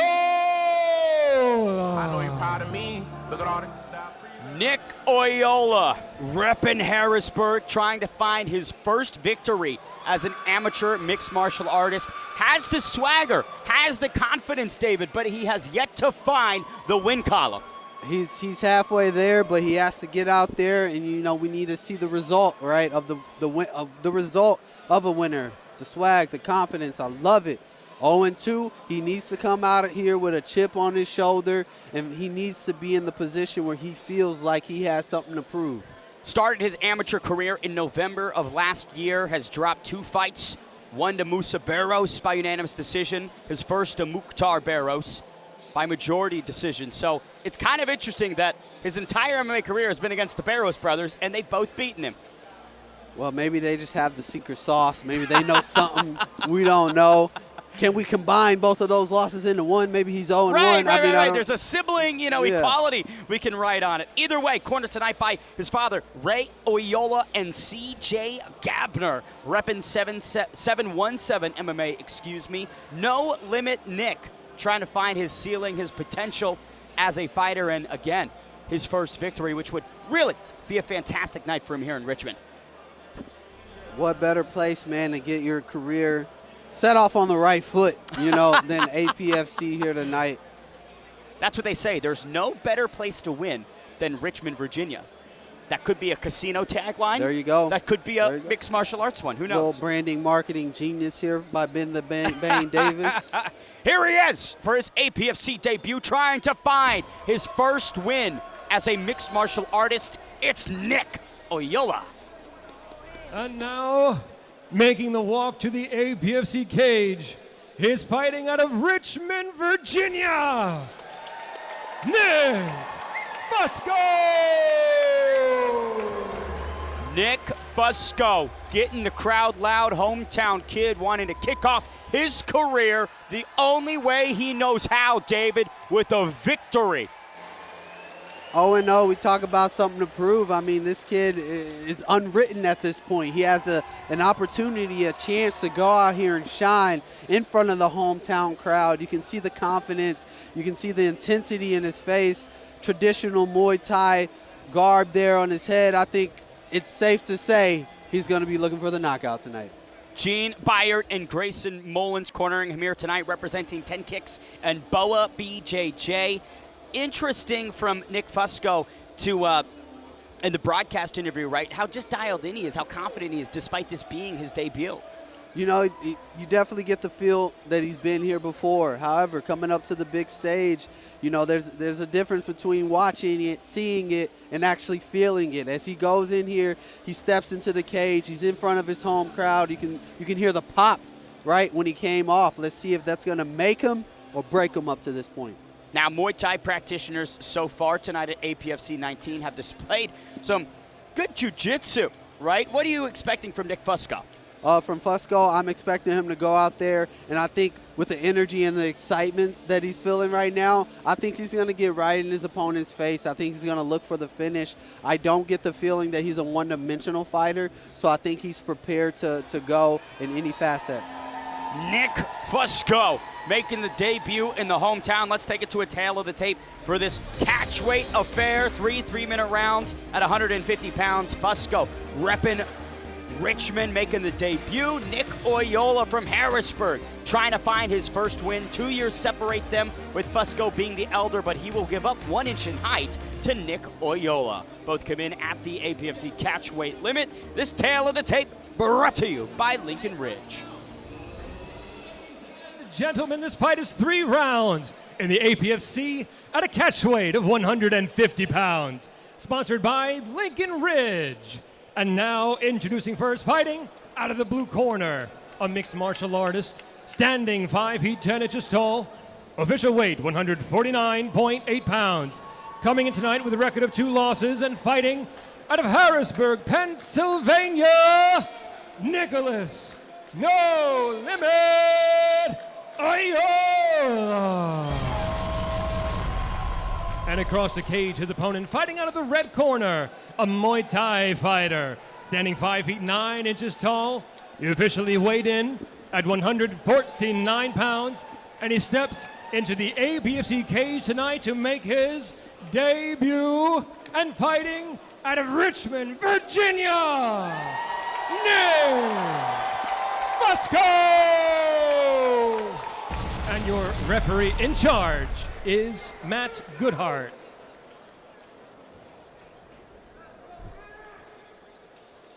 Slight correction, this is an amateur bout, not a pro debut for Nick Fusco, or a pro bout on either side here. Either way, 3 3-minute rounds at a 150-pound catch weight. Nick Oyola in the black and white, Nick Fusco in the black and red multicolored trunks. Round 1 underway. Both of these guys immediately look comfortable at striking range here. Southpaw and orthodox. Fusco touching downstairs. Little more frenetic pace by Oyola. A little more measured pace here by Fusco. Wide stance on both sides here, David. We talked in the last fight about how that can help or hurt the fighters. What are you seeing here? Right now, it's just a lot of lateral movement from both guys. Oyola looks like he's more comfortable going in more directions. He's moving left, he's moving right, attacking high, attacking low with the leg kicks. He seems to be the aggressor up to this point. Oyola having a little bit of a hard time landing those hands. 2 minutes remain in round number 1. Fusco just taking his time, gradually finding his way into the pocket. Fusco looking for that big right hand, however, didn't find it, but then found a nice rear head kick here. Right on the jawline of Oyola. However, Oyola seems unfazed. Big body kick there from Fusco. Definitely some maybe more nervous energy from Oyola. Jittery as he tries to land these big shots. Fusco, though, just really adept at gliding in and out of the pocket. Gliding in and out, launching that big head kick again. You know, he's telegraphing his shots a little bit. I'm liking what I'm seeing from a technical perspective. However, you know, he can't telegraph the hand movements and the leg kicks just a little bit. Nice body shot there from Oyola. 1 minute, 10 seconds to go. Oyola at this point seems to have the speed advantage, doing a great job moving his head off the center line as Fusco comes in with that big right hand. Now Oyola trying to corner Fusco. Big left, drops Nick Fusco. Oyola jumps on the back, rear naked choke is in, and that is it. What a spoiler moment for Nick Oyola. Snaps the losing streak, finds his first win in Fusco's backyard. What a highlight there for Oyola. We saw the little Muhammad Ali shuffle, switches stances, comes in with the big, I believe it was a left hand that put Fusco down, and then followed up, man. And A brutal, quick, speedy sequence. In comes Oyola, and down goes Fusco. Nick trying to find his bearings, but Oyola wraps up the rear naked choke. What a victory from Nick Oyola. He calls himself no limit after a performance like that. Why would we put any boundaries on him, David? Indeed, that was a great performance. Fusco just seemed like he wasn't able to get out of gear one. Seemed like he was doing a lot of watching, you know, and just kind of observing. You know, he needed to get in the fight a little bit more. And however, Oyola didn't waste any time. Upset City. Let's send it back inside to make it official to handsome Michael Hansen. Ladies and gentlemen, our referee, Matt Goddard, called the stop to the contest. 2 minutes and 12 seconds of round number 1. Declaring your winner by submission via rear naked choke, Nicholas No Limit Oyola. Playing spoiler here in Richmond, it's Nick Oyola finding his first win as an amateur mixed martial artist, David. What a seminal moment for Oyola. I mean, that just speaks to cage time. As we saw, we looked at both fighters. Oyola seemed to be the more comfortable, calm, relaxed fighter in there. And you talk about, you know, losses. You know, he finally gets his first win, but that's a testament that shows you, man, losses and wins at this level of the cage are much of the same. It's all about the time. And as we look at the time tonight, we have our highlights here. You have Oyola comfortable moving in and out. We saw shades of that shuffle that just put Fusco out as he launched that big left hand and then followed it up with another left hand to put him to the ground. And then once he got on his back, locked up the rear naked choke, went for the throat. That was all she wrote. And Fusco did do some good work, but that speed disadvantage, and like you mentioned, the watching really cost him here tonight, but the future still bright for Nick Fusco. Full Fight Replay brought to you by Lincoln Ridge. Let's keep the action rolling here at APFC 19 and send it back inside to Michael Hansen. Ladies and gentlemen, we are ready for our next bout of the evening. 3 rounds going down in the APFC lightweights division. And now, making the walk to the cage first and fighting out of Gaithersburg, Maryland, Muhammad, the Mountain Lion, Bangura. Bangura here to eat in Richmond, the Mountain Lion, representing Gaithersburg.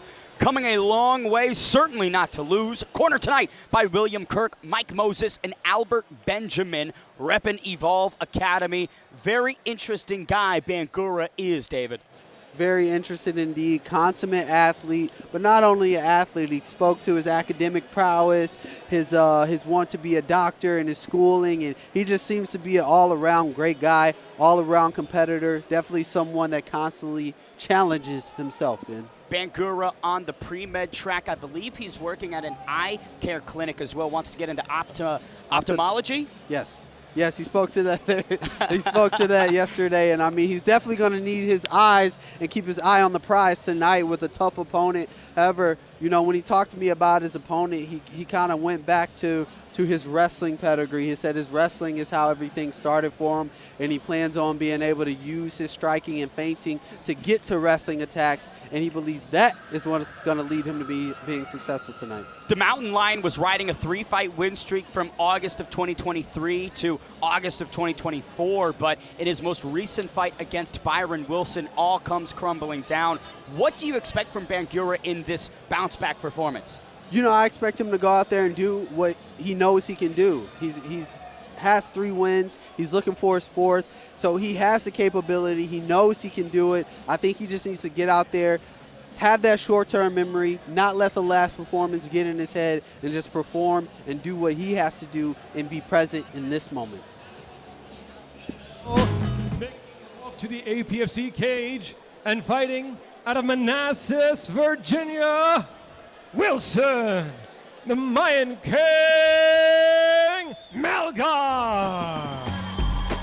The Mayan King comes in tonight with some regional scene hardware in his amateur career. The super lightweight and lightweight champion of Cagezilla has been booked against the biggest and best and now makes his APFC debut. Seems like the stars are aligning for this 24-year-old to go on a significant tear, David.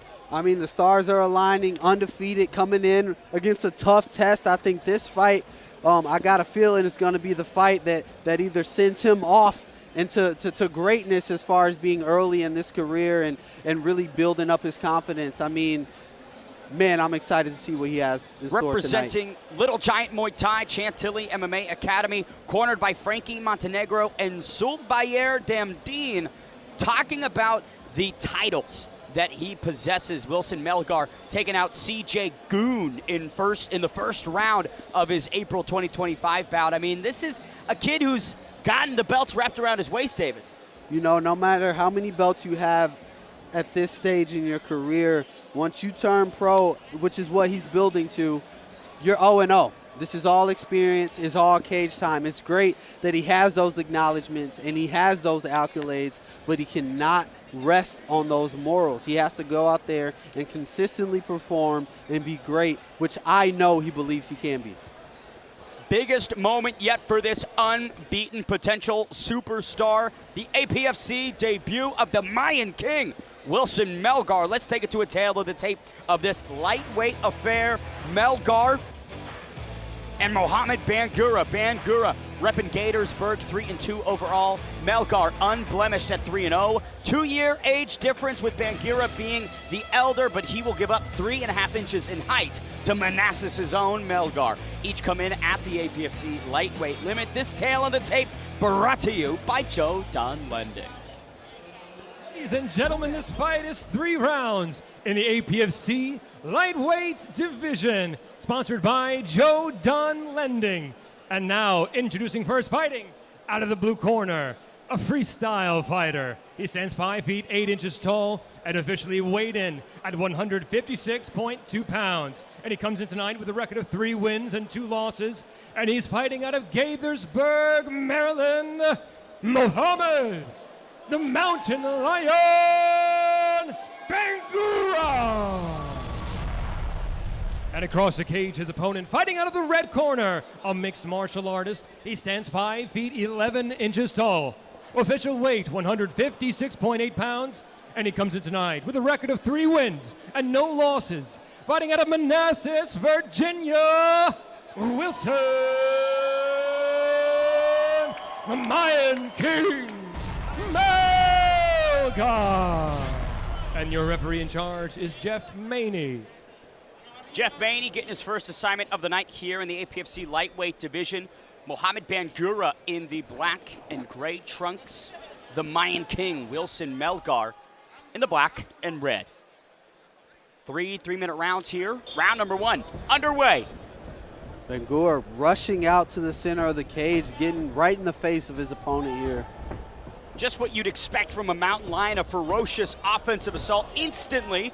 Big low blow, though, within the first 15 seconds. The Mayan King might have gotten the jewels a little bit, rumbled and tumbled up, David. Unintentional foul there by Bangura. He was looking for that inside thigh kick, slid up just a little bit. It happens. Veteran move from Bangura, some would say. I mean, this early in the fight, I wouldn't say that. It happens, He's got to follow man. it up with an eye poke next, David. That's the true combination of sequences we want to see. Here's a replay of it. Yep, left leg. Just got a little bit too high. Oh, wow, never mind. No, that was right on the money there. Jeez Louise. You know, maybe getting ahead of your opponent there, you know, knock him off his block just a little bit. As Melgar bouncing it out. Looks like he's going to get back in there sooner rather than later. Jeff Spaney gets us going underway. Bangura leaping back into the pocket here against Melgar. I like the tenacity. I like the aggressiveness by Bangura coming into the shot. However, he's coming in on a straight line. He needs to move that head a little bit. So look for Melgar to possibly counter that aggressiveness with some straight shots. But Bangura almost securing the takedown. Great sprawl from Melgar, now back to his feet, a dominant position. Thinking about wrapping up a choke here. Not able to get it on Bangura, settling for some knees to the head. Great reversal of positions from the Mayan King, David. Yeah, did a great job threatening the Darce choke from the front position, was able to contain Bangura. Bangura working out now, both of these guys in the center of the cage. Question will be if Bangura can find some different angles on the way in. Minute 40 on the clock here in round number 1. Melgar letting Bangura come to him, lands a right hand. Looks like maybe another partial low blow. I think they agreed to just, you know, not acknowledge it there at that point. Good kick from Melgar.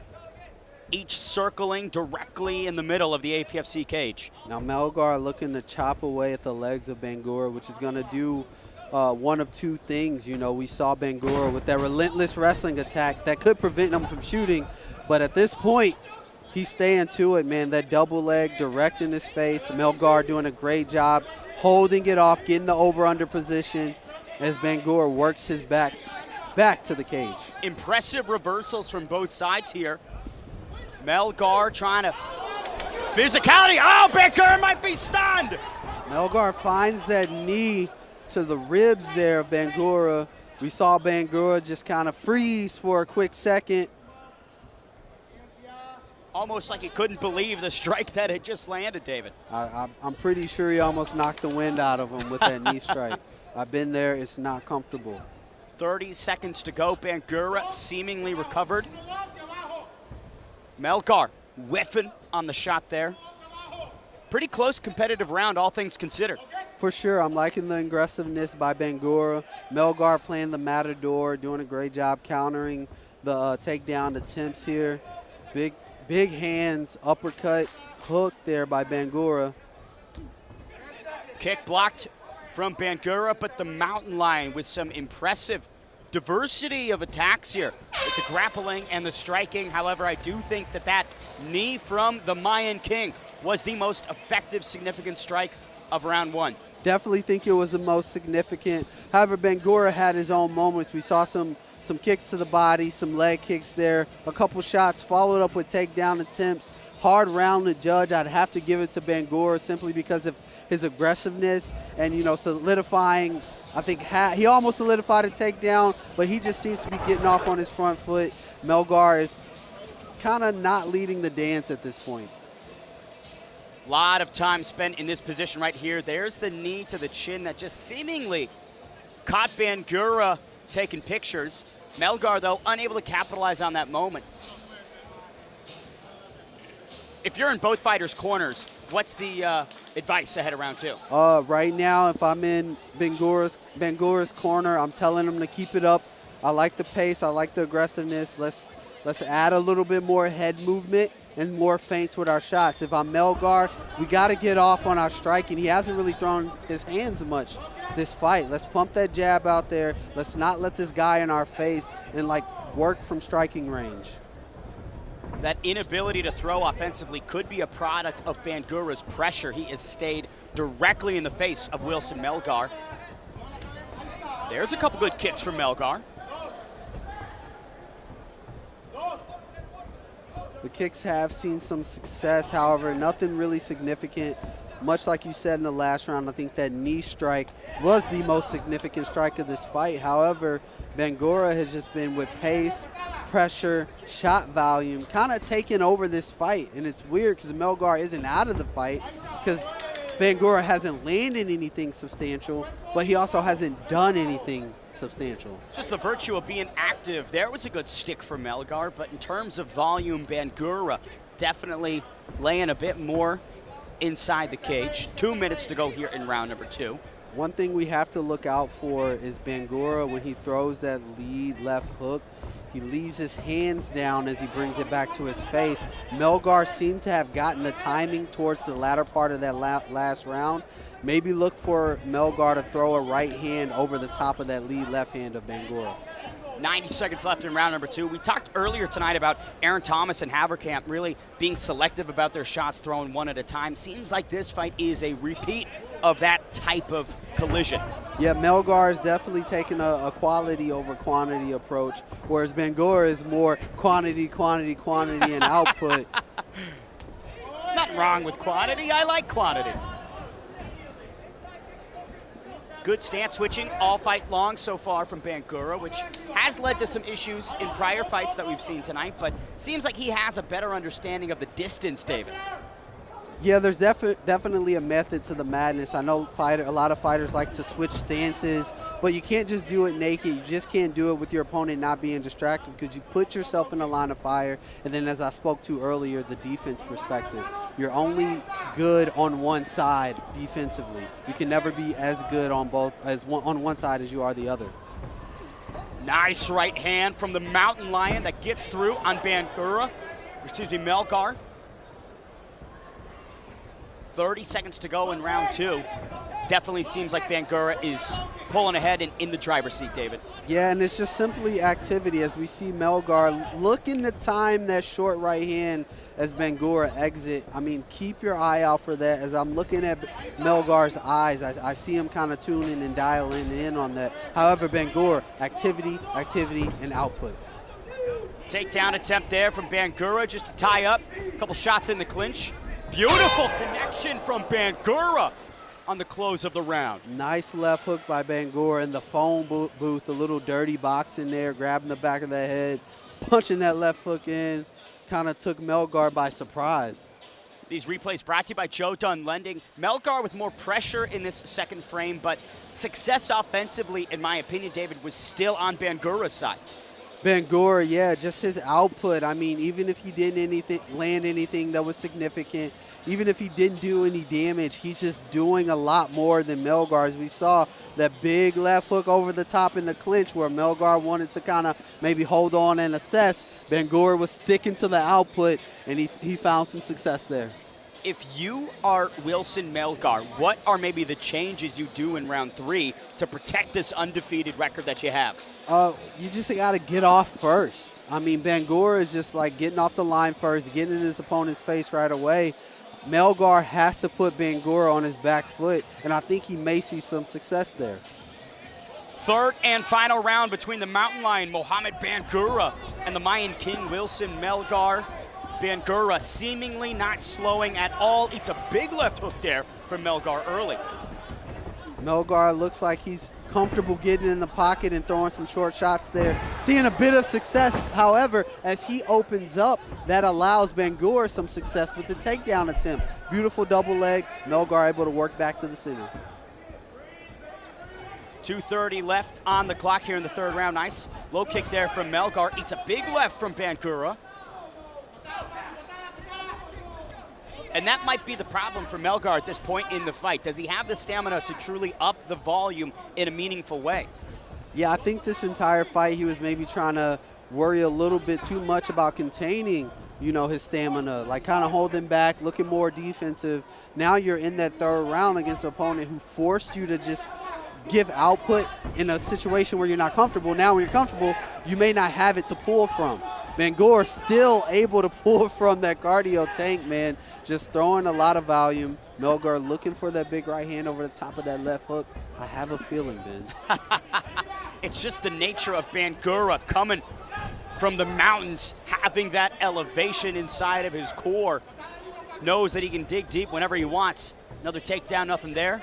Melgar trying to pump out the left hand, but cannot prevent this pressure from the Mountain Lion, Bangura. Bangura just putting his head down, marching forward, throwing strikes, reaching for those leg attacks.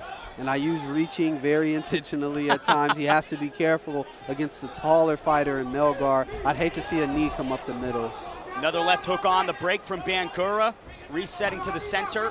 Melgar trying to find connections inside this final minute here of the third round, but nothing is really connecting. And this is where we speak to, okay, you have the undefeated fighter with all this potential. Then you have the guy with 2 losses who's just been there, done that, but he's just wanted to get in there and get after it. Those losses are fueling Bangura right now, as it seems like he's fighting against that pass with this pace, just frenetically moving forward, constantly throwing volume. He does not want to leave here with the L on his record tonight. Nice jab there from Melgar. Final 30 seconds. Can the Mayan King hold on to the crown? Bangura charging in like a linebacker for that takedown, David. Not much technique, but effectiveness nonetheless. Not much technique. It depends on what sport you're talking about. He told me he has a bit of a rugby background. That looked like a possible rugby tackle there from the field to the cage. 15 seconds left, and maybe that'll carry him through to get the win. And that was a big note when we were speaking with him, was that rugby background, that ability to be dangerous in the trenches as he connects on Melgar. Fun affair between the Mayan King, Wilson Melgar, and the Mountain Lion, Mohamed Bangura, who in all likelihood just thrust himself back into the win column. The Mayan King unsure if he will retain that unblemished record, David. You know, if I'm looking from this fight, from the judge's perspective, I'd have to give it to Bangura, just the activity and just relentless volume here, the aggression, constantly staying in his opponent's face, had a lot of control time, cage control-wise. I mean, it wasn't a pretty performance by Bangura, but it was definitely a gritty one, and I think it's one he deserves. Great respect and sportsmanship displayed between both competitors. Bangura, Melgar embracing here after a hard-fought third round. And it's just a difference of styles, right? The activity and volume from Bangura versus the shot selecting from Melgar. And at times, like we talked about, you have to fight fire with fire. And for Melgar to not adjust, to not up the volume, I believe ultimately that'll be his downfall here tonight. I agree with you, Ben. All right, let's send it back inside to the voice of APFC to find out the official decision. It's handsome, Michael Hansen. Ladies and gentlemen, after 3 rounds of action, we go to the scorecards. And all 3 judges scored this fight 29-28 for your winner by unanimous decision. Out of the red corner, Wilson, the Mayan King.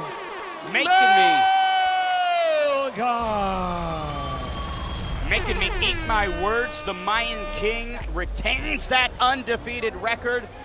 Wilson Melgar moving to 4-0. Judges seemingly valued maybe the connections, the impact, but you know, truthfully, David, I do disagree with that decision. I have nothing to say about that decision. I can't even fathom how that even came to be. However it happens, I mean, I guess MMA is subjective. When we look back and we look at the highlights, you're going to see a lot of Bangura just moving forward. There's the one highlight that Melgar had in this fight with that knee. Other than that, it was all Bangura, you know, throwing the hands, nice wrestling attacks, solidified takedowns, was constantly moving forward. I think he earned the victory here in this one. That's a shocking one. I don't know.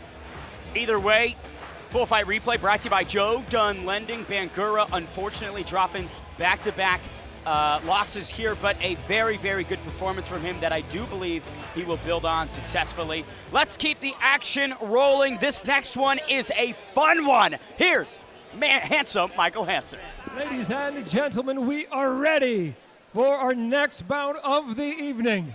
3 rounds going down in the APFC Bantamweight division. And now, making the walk to the cage first, is fighting out of San Juan, Puerto Rico, Carlos El de la Batuta Moreno. El de la Batuta, Carlos Moreno is back. He carries the baton coming into APFC 19. Booked for a amateur title fight in June. Unfortunately, that was canceled against Israel Vargas. Now, Carlos Moreno rides into Richmond with a chip on the shoulder, David, and a point to prove. A chip on his shoulder, a point to prove, and confidence coming from everywhere. We've seen this kid here in the octagon or in the APFC cage before. Relentless wrestling, relentless pressure. He ties everything together. I'm excited to see this one. Reppin' Dutch style PR, cornered by APFC's own John Medina, Carlos Martin, and Joshua Ailman. The big factor here, David, is the 7-inch height disadvantage and 7-inch reach disadvantage that the beach wrestler will be facing against Mio McKinney. You know, we spoke about that yesterday, and he said at my height, I'm always the shorter fighter. I always have the reach disadvantage at this point. You know, there's nothing for him to work around. And if anything, there's an aspect to where guys have to punch down at him, and that can leave them vulnerable. And I think within his style and the way he approaches fighting, I don't see it being too much of an issue. Third APFC appearance for Carlos Moreno. Notched a third-round TKO over Tyler Hughes in December of last year, and in his debut, took Pedro Acosta to the scorecards. Always has such a great grappling pedigree, but the boxing of Moreno is seriously coming along in impressive fashion. Yeah, I mean, he's putting it all together. You know, he's looking to be one of the best, and you have to be able to put everything together. You can't just be a wrestler. You can't just be a beach wrestler. You got to wrestle on the sand. You got to wrestle in the canvas. You got to wrestle on the cage. I mean, but even in addition to that, his striking, he ties everything together. I think this guy, he has it. Carlos Moreno back underneath the APFC banner.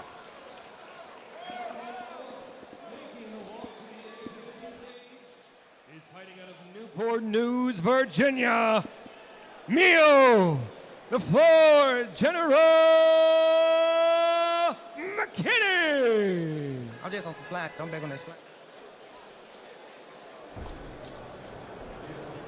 The floor general looking to shut down and halt the hype of El De La Batuta. Carlos Moreno back here for his second APFC performance. In his debut, he took out Sean Rowe with a beautiful straight left to some ground and pound. 6-3 overall in his amateur career. A deeply experienced product here in this region of the States. And David, a very diverse striker. Very diverse striker, dynamic in his approach, has some good punches, has some good kicks.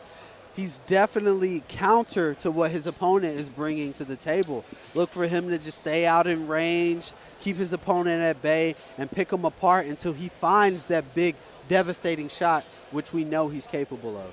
Cornered tonight by Micah Negron, Gary Bowden, and Brian Collette, representing modern American mixed martial arts. Since that fight at APFC 15, he's gone 2-1, that lone loss being a title fight over at Cagezilla. So in the biggest of moments, he's maybe had a couple tough times, but the fact that he gets there, right, is at that level in his amateur career, David, is deeply impressive.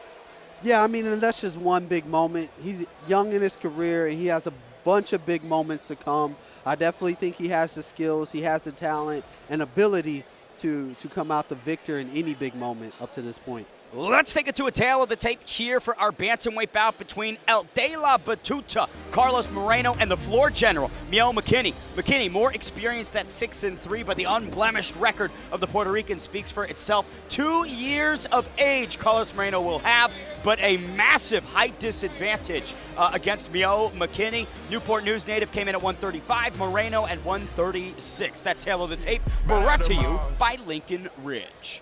Ladies and gentlemen, this fight is 3 rounds in the APFC Bantamweight division, sponsored by Lincoln Ridge. And now introducing first, fighting out of the blue corner, a beach wrestler. He stands 5 feet 4 inches tall and officially weighed in at 136 pounds. And he comes in tonight with a record of 2 wins and no losses. Damas y caballeros, presentando al luchador de San Juan, Puerto Rico, Carlos, El De La Batuta, Moreno. And across the cage, his opponent fighting out of the red corner, a mixed martial artist. He stands 5 feet 11 inches tall. Official weight, 135.6 pounds. And he comes in tonight with a record of 6 wins and 3 losses. And he's fighting out of Newport News, Virginia, Mio, the floor general, McKinney. And your referee in charge is Sean Spath. Sean Spath, third man inside for this bantamweight bout between the undefeated El De La Batuta, Carlos Moreno, and the floor general, Mio McKinney. Height on one side, beach wrestling on the other. Round number 1 underway. Moreno leaping in with that right overhand, McKinney avoiding. Moreno looking to close the distance right away. McKinney working the outside of the cage, moving laterally. For McKinney, I feel, David, that the strikes up the middle, the knees, the uppercuts is of the utmost importance here. I mean, what we just saw, that up kick, expect to see a lot of teeps to keep Moreno at range. What is the best path for Moreno to negate this disadvantage he has and get in on Mio McKinney? Do what he's doing now. Keep moving laterally, moving in and out. Look to feint shots as he works his way in. Land some big punch combinations, and work to his wrestling. Beautiful teep moments ago by Mio McKinney. Such length at this division that he has. 2 minutes left in round number 1. Moreno, big right hand from the Puerto Rican. Great job getting to the shot by Moreno. Gonna dump McKinney, land right in the half guard, and now this is where we can expect Moreno to go to work. This is where he wants to be, Ben. Lot of strength from Carlos Moreno in this position. A deep background in beach wrestling at the highest level, world championship level beach wrestler. Halfway through round number 1, the question is, can McKinney either build back or throw up some problems off of his back, Dave? Well, I mean, so far that's a win. He was able to establish guard here from the half guard position. Now let's see where he looks to work. I mean, if he wants to hang on or looks to create space, get his hips out, and get back to his feet where we know he can be successful. Mio McKinney locking down that right arm of Moreno. Keeping the guard closed at the moment. Final minute. Moreno rips his right arm out, now trying to stack a little bit. Moreno's looking to tripod up there for a little bit. However, McKinney was able to, get him back down in the full guard. McKinney looking to work out on his left side and get his hips out, possibly to create space to push his heels off of the hips of Moreno to possibly get back to his feet. And this is where the length of Mio McKinney almost works against him, right? It works against him because it's harder to get there, but once he gets there, it works for him because he can create more space and work. As we see, he's able to push Moreno off, get back to his feet. However, a lot of that round was burnt up in the grappling department by Moreno as he works back into that single leg off of the big right hand. Crucial takedown at the end of round number 1. Carlos Moreno finishing this first frame on top and in control, but Mio McKinney displaying what the game plan is. Shots to the body and shots up the middle, David. Yeah, not able to work a lot there as Moreno was just relentless in his approach to the wrestling and the grappling. We saw shades of what McKinney was looking to do, but I think he needs to be a little bit more aggressive and not just kind of sit back and look to wade in the wind as Moreno comes forward. For those that maybe aren't aware, break down the science of keeping the feet up on the hips as we look at the replays from round number 1. I think it's more myth over anything. I don't really know particularly that science, but I do know the science of a double leg, and that's what we just saw from Moreno as he powered in with that big right hand, drove his opponent across the cage, and once he got on top, it was nothing but control, attempted to land some ground and pound. However, McKinney did a great job framing and defending. Once he saw that moment and the opportunity to push his heels on his opponent's hips, he did so, got back to his feet. That's a win in and of itself, Ben. I feel like usually they have to wipe down the fighter after they pour water on them, but unsure as Mio McKinney gets doused with a bottle ahead of round number 2. Let's see what the judges think about that one, Ben. Southpaw for Mio, steps in with the jab. Moreno, stupidly quick right hand. Quick overhand right by Moreno. Unable to land it, but it definitely gives McKinney something to think about. Knees from Mio McKinney. Going to create a very treacherous path in for Carlos Moreno. You hear in the corner of McKinney saying that he's giving Moreno too much respect. It's not that he's not doing anything, but when he's countering, he's not making Moreno pay. He's moving out of the way, he's fading, he's looking cool, but we gotta be cool. We gotta tag our opponent up, get our hands on him. Mio, nice feints here, putting Moreno on the back foot. Moreno on the bike around now, finding his way back to the center. Such caution from both sides, I feel, David. Yeah, Moreno looking to Looking to get into that single leg, which I was going to say, I mean, get back to his wrestling. Probably didn't want to rush it. However, what he did was make McKinney come to him. And once McKinney came to him, he just snatched that leg right up. Now he has cage control here with McKinney's back against the cage. McKinney seems to be a little bit gun shy because I think it's the speed of Moreno going in and out, launching those leg attacks. Even when he doesn't get them, I think McKinney's just having heart palpitations at the opportunity that Moreno is creating there. Moreno trying to collect that right ankle of Mio McKinney. Such great grappling intuition from him with that background. Carlos Moreno, a true standout of the Puerto Rican representatives that we have here at APFC. Indeed, doing a great job. Locking up the leg here of McKinney. Looking to build. I think Moreno's going to end up on the back of McKinney as he builds up here. McKinney able to stay out front, keep Moreno out front. He needs to solidify an overhook, or Moreno with that great beach wrestling prowess, he's just going to slam him right back down. I'm impressed by Mio McKinney's ability to build back up, but I mean, Carlos Moreno, just a frequent flyer he's making Mio McKinney. McKinney has done a great job of getting back up to his feet, but it's like once he gets there, Moreno is just like a constrictor, and he's body locking him, dumping him back down, getting back into the leg attacks here, making McKinney work. Not quite tall enough for that knee. I think, a few more inches and that would have been devastating. It was a height requirement that Carlos Moreno unfortunately didn't pass. Couldn't ride that ride, Carlos. 15 seconds left in round number 2. Mio McKinney glued to the cage here. And I kind of think if I put myself in Moreno's position, I think he's really just doing a great job of making McKinney work. I mean, we're seeing McKinney, we're like, oh, he's getting back up to his feet, he's getting back up to his feet. But I really think Moreno is just kind of making McKinney work up, and then once he gets back up, taking him right back down, and that's just draining the tank of McKinney. Third and final round here between two experienced amateur bantamweights, Carlos Moreno and Mio McKinney. For Moreno, you were booked for a title fight against Israel Vargas. That didn't happen. Now you have an opportunity against a real standout of this territory, Mio McKinney. What is added to this fight for Moreno? I mean, he just wants to have a dominant performance because he has to make a claim now for another title fight. I mean, he's a devastating fighter. He's undefeated. I mean, right now he's very much in control of this one. And if things keep trending in that direction for him, we could possibly see title implications for him in his future. And for Mio McKinney in his 10th amateur mixed martial arts bout, a lot of experience he brings into this. What a win it would be for Carlos Moreno. But you can't count out the floor general.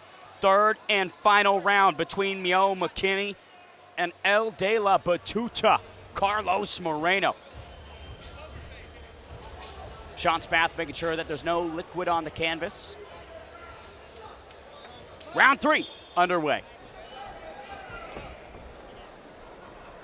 Right now, McKinney needs to get this fight going the pace that he wants. Nice Superman punch there. Moreno briefly stumbles, finds his way back to the canvas. Kicks from McKinney early in the third frame, exactly what he needs. Needs to mix it up with the hands, keep Moreno at bay, keep him at distance, and we just need volume and McKinney moving forward.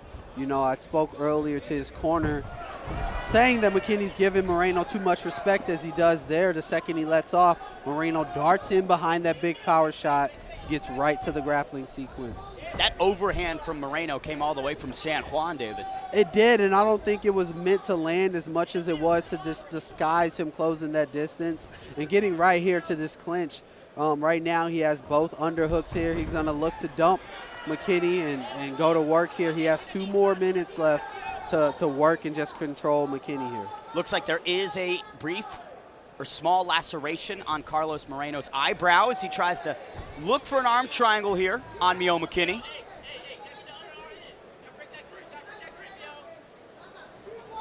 Mio McKinney trying to break the grip, but the strength that wrestlers have in these submission positions, David, is really something to behold. Moreno doing a great job, just keeping hip pressure, constricting up top with the hands when he needs to. I think at this point, McKinney is starting to feel like he has no other option but to hang on. A couple shots from Moreno to the midsection as he inches closer and closer to cutting off Mio McKinney. Moreno now in mount position here. Let's see where he looks to go. Perhaps now, if you're Moreno, you're having a dominating, controlling performance, but you know, let's do some damage. Let's look to build up, land some ground and pound. Let's make a statement, make a claim to those title implications that we want in our future. 50 seconds left on the clock. Moreno trying to posture up here. Mio McKinney trying to slip out, but Moreno retains the position. And this is exactly where you do not want to be against a talented, decorated wrestler like Moreno. Most definitely, this is not comfortable. You know, it looks like McKinney's just laying there. However, it's all because of the hip pressure there of Moreno. Looking to maybe isolate that left arm of McKinney. Moreno shifts off the side control. 15 seconds to go. Mio McKinney should have taken some risks maybe in this spot to get back to the feet. Shoulda, coulda, woulda, but it doesn't look like he's going to be able to in the last 5 seconds as Moreno lands a big shot. Big explosion from the Puerto Rican. Seems like there might have been some sort of clash of heads or something that is bloodying up Carlos Moreno, but in all likelihood, the undefeated record will stay intact and he will notch the biggest win of his young amateur career.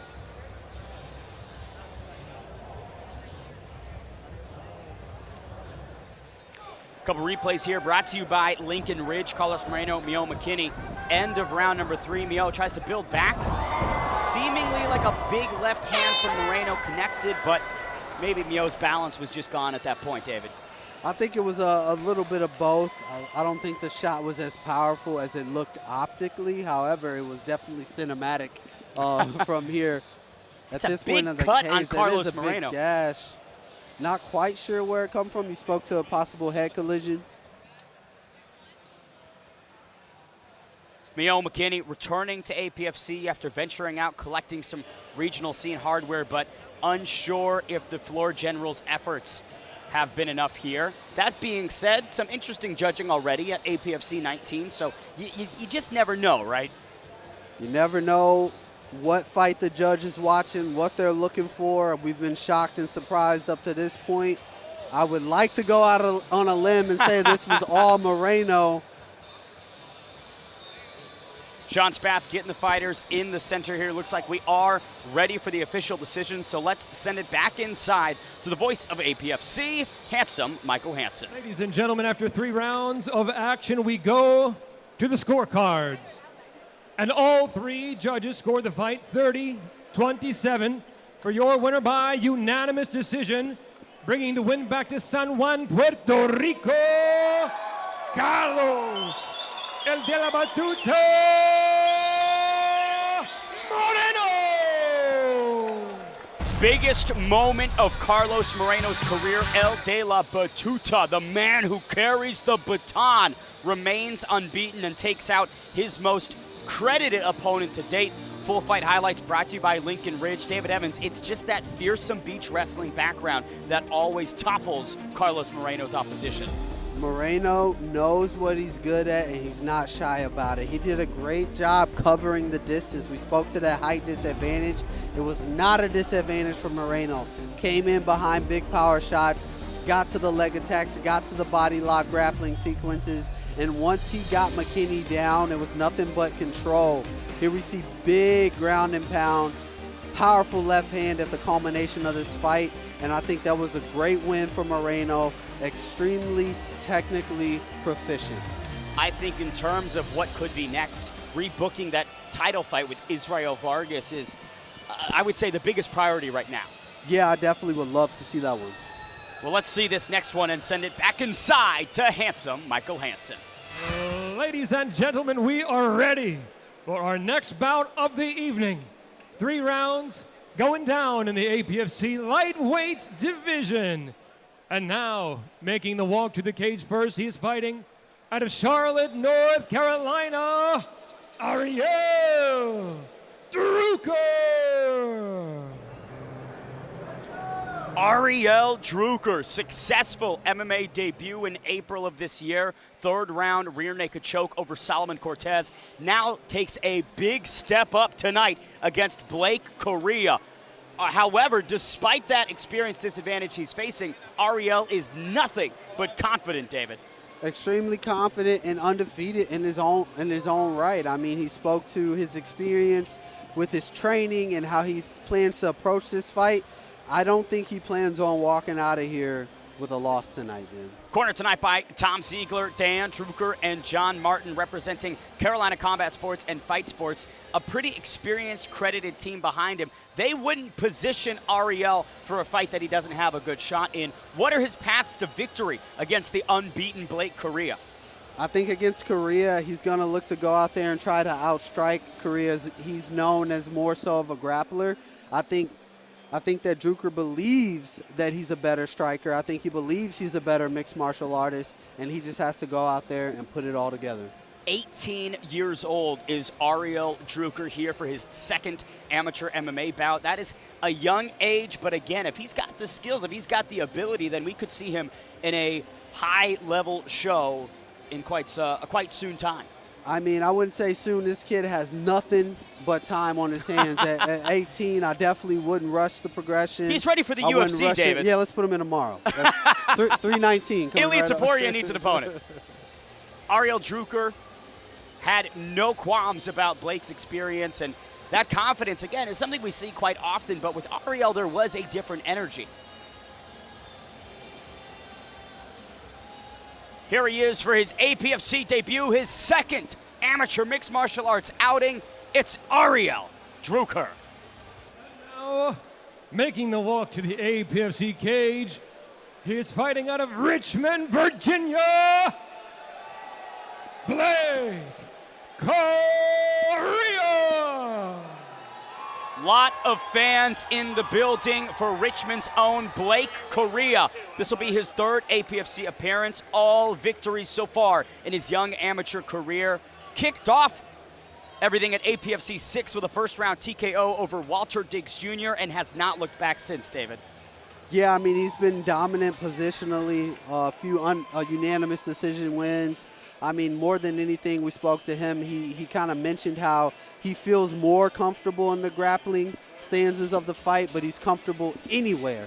And I think against a young opponent such as, and a young opponent such as Druker, you don't really know what to expect. He's young. You don't know what he's been working on, but he's tall, and he's kind of going to be unorthodox, so to speak.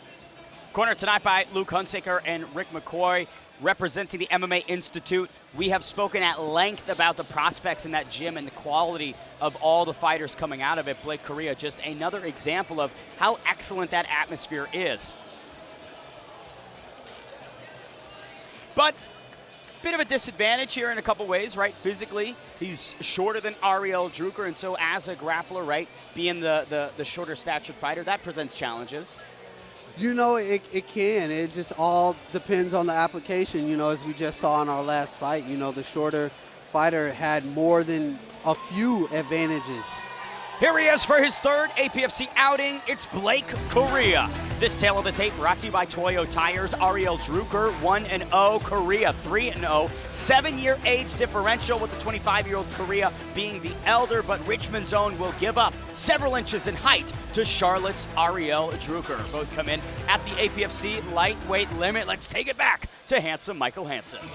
Ladies and gentlemen, this fight is 3 rounds in the APFC lightweight division, sponsored by Toyo Tires. And now introducing first, fighting out of the blue corner, a jiu-jitsu fighter, standing 6 feet 2 inches tall. He officially weighed in at 154 pounds, and he comes in tonight with a record of 1 win and no losses. He is fighting out of Charlotte, North Carolina, Ariel Druker. And across the cage, his opponent, fighting out of the red corner, a pressure cooker grappler. He stands 5 feet 11 inches tall. Official weight 155.8 pounds. And he comes in tonight with a record of 3 wins and no losses. He is fighting out of Richmond, Virginia, Blake Korea! And your referee in charge is Sean Spath. Sean Spath getting us going for this lightweight bout between Ariel Druker and Blake Correa. Ariel in the black and gray trunks, Blake Correa in the black with the red and white insignias. Round number 1 underway. Ariel, big leg kick to start things off here, but Correa more experienced, the proven product. Ariel with the takedown. Druker right in on that outside single leg, able to get Correa down. Interesting move from the youngster to take Correa to his own domain, maybe trying to tell the 25-year-old, hey, this 18-year-old can grapple too. You know, he spoke to his grappling prowess, his dad having a high caliber level of grappling as well too, and being able to train and how he was comfortable in that, and it shows here early on in this fight, but he has to be careful as Correa's looking to set some traps of his own. Ariel swings over. 2 minutes, 15 on the clock here. Correa trying to build back up. Patience displayed by both guys. Correa lacing up the left leg, builds back to the feet. Correa in on that body lock, able to turn the tables here on Druker. Lands into side control, looking to go full mount here. And this is where we've seen Blake Correa be so dangerous at this point in his amateur career. You know, he's not flashy, but he's extremely methodical in his approach to grappling here. He's going to control positionally. Druker looking to switch his hips out, maybe go leg attack, even if it's just to create some space here. Druker using those long legs, now wrapping up the right leg of Correa, turning over. Druker probably looking for a knee bar. Good defense so far from Correa, swimming with these transitions. Now Correa trying to punish Druker. And that's 60 seconds to go in round number 1. That's the risk you take in MMA, going for the leg locks. You're vulnerable to punches and ground and pound coming down from the top position. However, Druker able to transition. Ariel Druker, non-stop grappling effort from him here, but he is eating shots from Blake Correa. Shot after shot. You're starting to see them wear on his face, man, as Druker needs to solidify a guard position just to protect himself at this point and then look to work out. 30 seconds to go. Correa commanding and controlling here. Certainly an expression change from Ariel Druker as he's experiencing what Blake Correa's got in this first frame. You know, this is where the fight comes in the middle of the mixed martial arts competition, right? Druker able to work himself up now in a body lock position and put Correa's back against the cage. 5 seconds to go. Ariel Druker making it to the second round here. But what a first frame for Blake Correa. Reversed everything grappling-wise and dominated Ariel for the majority of that first round. Yes, I mean, positionally, we saw Druker try to make some adjustment, threaten some leg locks. However, Correa had more than an answer to that with some brutal ground and pound at certain points. Here we have this scramble situation. Correa in on the single leg, looking to transition. Druker doing a great job. And then Correa just powered through him with that body lock, getting Druker down, and just the ground and pound as Druker goes for the leg lock, attempted like a knee bar or attempted to land in a knee bar situation, but however wasn't able to get there, and Correa definitely making him pay. If you're Ariel Druker in round 2, what is the adjustment that you'd advise? Right now, I would try to use his distance a little bit better. I mean, he's the longer, taller fighter. Let's pump that jab out as we saw in the last few seconds of the last round. You know, he has some success just kind of punting the jabs out there. Let's see where we can build off that. 18 years of age for Ariel Druker, 25 for Blake Correa. 7 years separate them. Second round underway. Correa, big right over the top. Might be a speed disadvantage for Ariel Druker. Nice knee from Correa as Druker enters. Druker taking control now, moving forward, probing that lead hand out there which is going to help establish distance and now just chipping away at the front lead leg of Correa. I love that leg kick from Druker, but Correa connecting with a big right hand. Rinse and repeat of the first round here from Blake Correa. Druker doesn't really want any parts of the striking element once Correa answers back. You know, he definitely goes to his shots, and that's where he's kind of putting himself in trouble, not really setting up the shots, just diving in. And Correa expecting it, able to turn the tables. Now he's working here in side control. Unshockingly, a lot of green rookie moves from Ariel Drucker as he eats some elbows from Correa. This is a tough spot here for Ariel Drucker. Correa going to work with the elbows. David, I don't know if Drucker can get out of this. Correa in a modified crucifix-like position from half guard, just chipping away at Drucker. With a minute and a half left, all he needs to do is settle his hips right now and not even look to advance. However, Drucker able to give Correa off balance. Correa looks to have an answer as he shifts in hip heights and looks to just punch wherever and whenever he can. Correa turning back into the younger man. 1 minute, 5 seconds to go here in this second round. Ariel just trying to survive here on the ground. Nice shots from Blake Correa.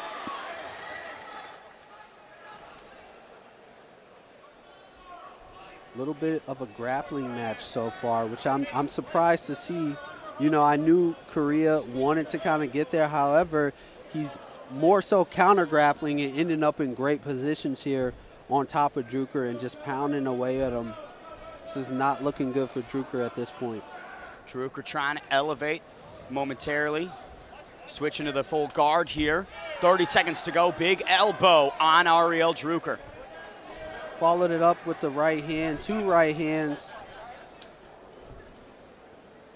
Drucker looking to maybe play the leg lock game, but every time he does that, he puts himself in more trouble. I would really like for him to look for more traditional guards so he's more protected. He puts himself in a lot of danger off of his back. A lot of risk from Ariel Drucker in these positions, but not much reward as we head to the third and final round. Tough night at the office so far for the youngster, but Blake Correa looking as good as ever, David. Correa doing everything he needs to do, man, controlling the grappling portion of this fight. Great defensive positions that he's getting into. Big right hand there as Drucker was on his way in. Followed it up with another right hand in combination as we see Drucker diving towards the leg anytime he gets in trouble. Whenever he dives, Correa counters, gets on top, looks for the ground and pound. Drucker looking to go in the leg lock 50-50 position, which is not ending up well for him, and he's wearing it on his face. Anytime he goes towards the leg or the lower portion of Correa, he's just tagging him. If you're Blake Correa, almost expecting that type of panic shot, right? Maybe step back, take a little bit of range in this third round. I feel like Blake Correa has an opportunity to put a stamp on this. I mean, he can. I mean, if he wants to have the cleaner fight, though, he's doing a great job countering those shots. He ends up on top, and he just gets to chip away at his opponent for, you know, another round. Third and final round here. Blake Correa giving the youngster potentially a lesson, taking him to school as he wings on the right hand. Nice leg kick from Ariel Drucker. I've loved that weapon from him all night long. It's landed effectively. Seems like he's got a good awareness of it. There's the panic shot again. Blake Correa wrapping up the neck. Ariel Drucker trying to break this submission attempt, David. Right now, Correa just on top in side control with a bit of a half position. And just smothering Drucker now. Looking to maybe isolate an arm triangle, look for him to try to clear that left leg and then jump sides across the body of Drucker. Ariel attempting to get that right arm down to the canvas, but looks like he might be unable to. There he does, he gets it. 2 minutes left in round number 3. Right now, Correa, he's in a good spot. I mean, he's controlling positionally. He knows that Drucker at this point is probably going to do some type of transition and put himself in trouble and open up for that ground and pound. And as soon as he sees his moment, Correa goes after it. A lot of shots from Blake Correa raining down on Ariel Druker. Druker, again, going for these leg entanglements, but they are Hail Mary shots at this point in the fight.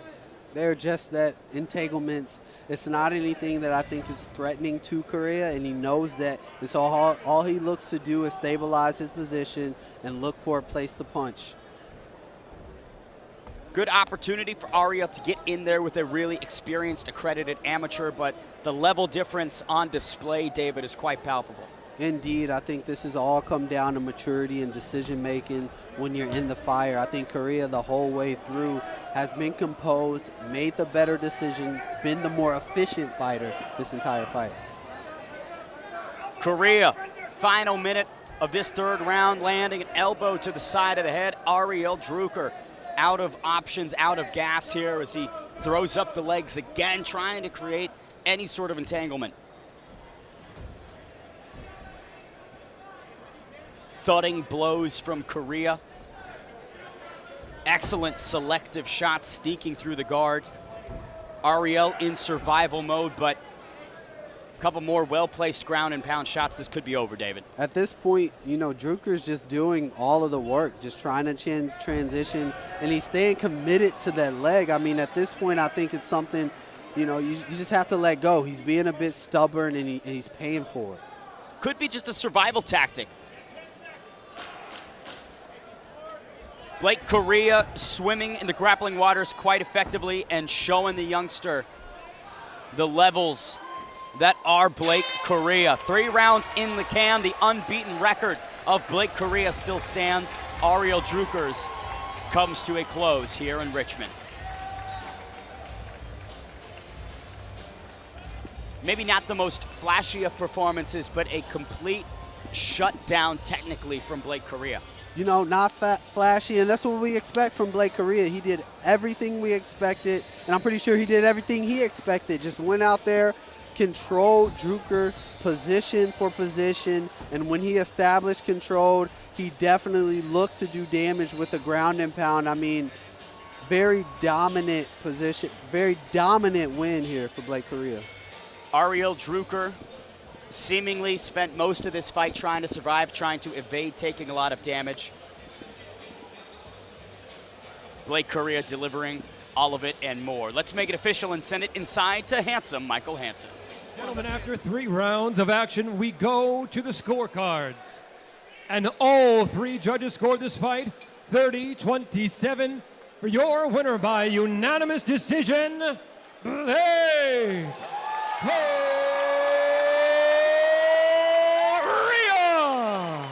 No shocker on the scorecards as Blake Correa finds his 4th straight victory.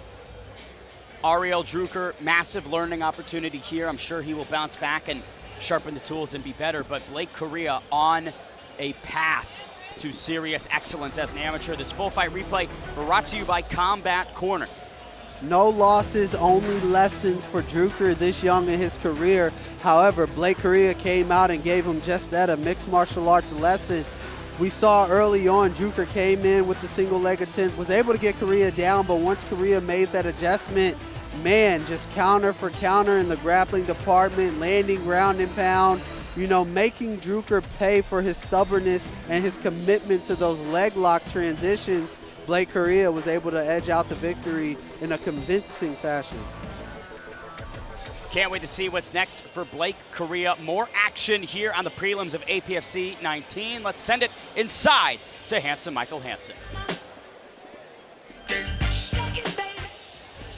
Ladies and gentlemen, we are ready for our next bout of the evening. 3 rounds going down in the APFC at a catchweight of 180 pounds.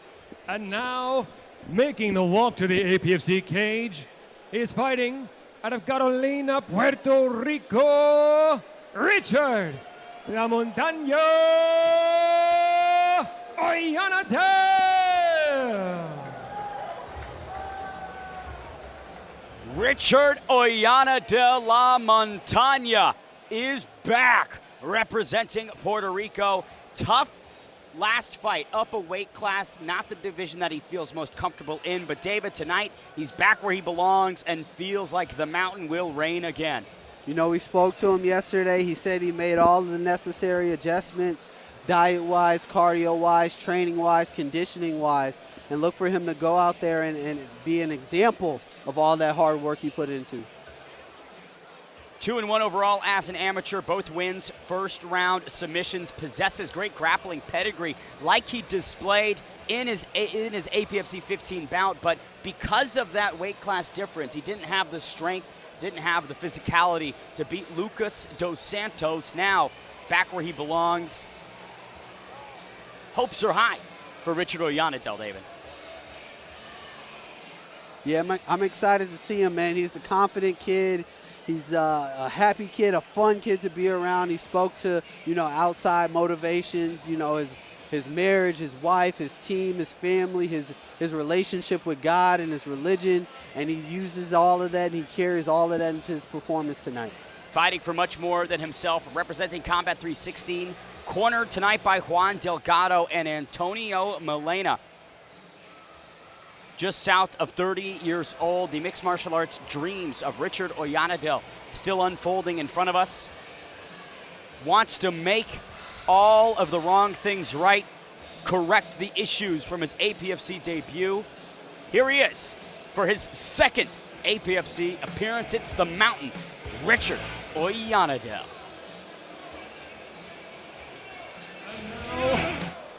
Making the walk to the APFC cage, he is fighting out of Richmond, Virginia, James the Peace Cusick. Richmond's own James the Peace Cusick, cornered tonight by David Oliveira, reppin' Evolution Fight Team. Amateur debut, not much is known, such uncharted territory for James Cusick, but that doesn't impact his confidence at all, David. Not by any means. We spoke to him yesterday, and he talked about, you know, how he approaches his training, how he approaches fighting. He thinks he's head and shoulders above his opponent, and he plans to go out there and display that tonight. Irish blood running in the veins of James Cusick really embodies and carries that. You know, Ireland's such a combat sports-centric country, and good boxing, which he promises to display here tonight. You know, one name comes to mind, the one who I will not say when you see that Irish flag. Cusick definitely has a lot to live up to in that concern, but I mean, you look at the fierceness, you look at the intentionality in his gaze. I think he plans to go out there and put on a devastating performance. I believe military service in his background as well, served the country, noted that that discipline was the biggest takeaway from his time in the Marines. And that builds such deep character, right? Foundation for a fighter. I mean, it definitely sets you apart from the average person, and then as a fighter, you can pull from a different well of experiences, you know, through that training and through those experiences. I mean, you got guys who have been famous and known for their service, the Brian Stans of the world, and people that have really worn that into the cage with them. Let's take it to a tail of the tape for this catchweight bout between Richmond's own James Cusick making the amateur debut. La Montaña Oyanadel, 2-1 overall, needing to bounce back from his APFC debut. 1 year separates them, Cusick the elder, and he will have 3 inches in height on Oyanadel. Both come in at this catchweight limit. Let's send it inside to handsome Michael Hansen. Ladies and gentlemen, this fight is 3 rounds in the APFC at a catchweight of 180 pounds. Sponsored by Combat Corner. And now, introducing first, fighting out of the blue corner, an ambassador of God. He stands 5 feet, 11 inches tall. Official weight, 177.8 pounds. He's coming in tonight with a record of 2 wins and 1 loss. Damas y caballeros de Carolina, Puerto Rico, Richard La Montaña Oyanadel. And across the cage, his opponent, fighting out of the red corner, a lethal grappler. He stands 6 feet 2 inches tall. Official weight, 178.4 pounds. And he comes in tonight to make his MMA debut. He's fighting out of Richmond, Virginia, James the Peace Cusick. And your referee in charge is Matt Goodhart.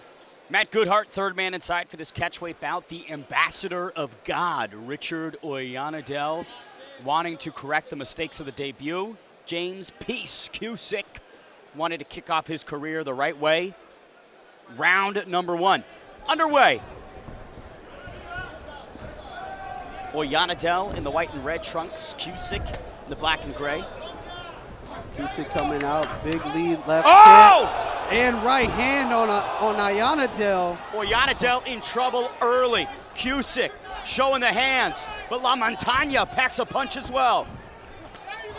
Cusick coming in, dropping his hands, just pure confidence. Still has to be careful as Oyanadel responds back with a combination of his own. Nice elbow from Oyanadel. Cusick, though, drops the ambassador of God. 40 seconds in, it's been an electric pace set, David. Fireworks to start this one off. Nice right hand from Oyanadel. Peace Cusick backing up. James Cusick on the retreat. Oyanadel going with the Superman punch. Cusick coming in with a big right hand. Oyanadel has to be much more defensively in tune. That right hand from Cusick keeps finding a home. He keeps finding a home. We saw him stumble at least 3 times up to this point in the fight, and so early, man. Neither one of these guys are wasting time getting after it. Big knee from Oyanadel. Cusick firing the cross. 90 seconds to go in round number 1. Big knees from Oyanadel. Peace Cusick does not like that shot up the midsection. Oyanadel doing a great job just hanging on the head there of Cusick, which is going to wear down the gas tank over time, and some good dirty boxing with those uppercuts by Oyanadel. Cusick might not know where he is. Oyanadel punching his way to a victory. Welcome back to the win column, Richard Oyanadel. I would love to break down the technicalities of that one, but Ben, there wasn't much of a technicality to it. I think both of these guys just put their head down, chins up, bit their mouthpiece, and went after it. Oyanadel showed the dog that he knows he has and some seriously savvy experience attacking to the midsection with those knees and swarming in this finishing sequence. The Puerto Rican not letting off the hook whatsoever, David. Attacking the body with those knees, hanging on the head, hanging on the neck region of Cusick, which just kind of contained him, weared on him after a while, landed some big strikes, and when he found his moment, he never let up, and man, impressive victory by Oyanadel. What a feel-good moment, a true reversal of fortunes. Richard Oyanadel suffered a big step backwards in December of 2024 here at APFC, but now thrusting himself deep into the win column. Durability displayed, eating some really good shots from James Cusick early, was hurt bad, but battles back in fantastic fashion. Let's make it official and send it inside to Michael Hansen. Ladies and gentlemen, our referee, Matt Goodhart, end of the fight. The official time, 1 minute and 43 seconds of round number 1. Declaring your winner by TKO, Richard La Montaña Oyanadel. Took what James Cusick had to offer and delivered it right back to him in emphatic fashion. Richard Oyanadel, in his second APFC appearance, finds his first victory underneath this banner, David. Oyanadel able to weather the storm. I mean, Cusick came out just with ill intentions from the first bell. Found Oyanadel in some trouble. Big left hand, big right hand, stumbled him a few times, kept coming forward with pressure. However, Oyanadel had some pressure of his own, landed some great combinations, big right hands of his own, and the ref had no choice but to jump in and stop the fight as Cusick was wobbly for a little bit too long. And that's the experience that Oyanadel has in those clinch sequences, firing off those small shots, those knees, leading the Puerto Rican to another fantastic victory. Let's keep the action coming here at APFC 19 and send it back inside to handsome Michael Hansen. Ladies and gentlemen, we are ready for our next bout of the evening. 3 rounds going down in the APFC Featherweight division. And now, making the walk to the cage first, is fighting out of Mechanicsville, Virginia, Hayden Keener. Listen to this reception for the debuting Hayden Keener, representing Mechanicsville, Virginia, a state championship wrestler, now mixed martial artist. David, a story we hear so many times, but the power that these wrestlers possess is insane. I mean, wrestlers definitely at that level, you start talking about a state title. I mean, that's just a level in and of its own within the wrestling community. Known for big power shots, known for pressure, known for that stubbornness and ability to continue moving forward through anything, and then we can expect that from Keener. Outside of combat, does sales for industrial and sanitary equipment, studied journalism inside of his time at Western Virginia University. There is a brain in that body, David. I would hope so, most indeed, and you know, just more than anything, he's going to need it coming in here, making your debut on the APFC stage. It's lit in here. The crowd's crazy. There's superstars in the building. I mean, what better place? Cornered tonight by Chris Simpson and Colt Jones. Hayden Keener says that his wrestling will blow Diego Espinoza out of the water. We'll see if that promises to be fulfilled. The beginning of the MMA journey for the championship wrestler, it's Hayden Keener. And now, making the walk to the APFC cage, he is fighting out of Valera, Trujillo, Venezuela, Diego Espinoza.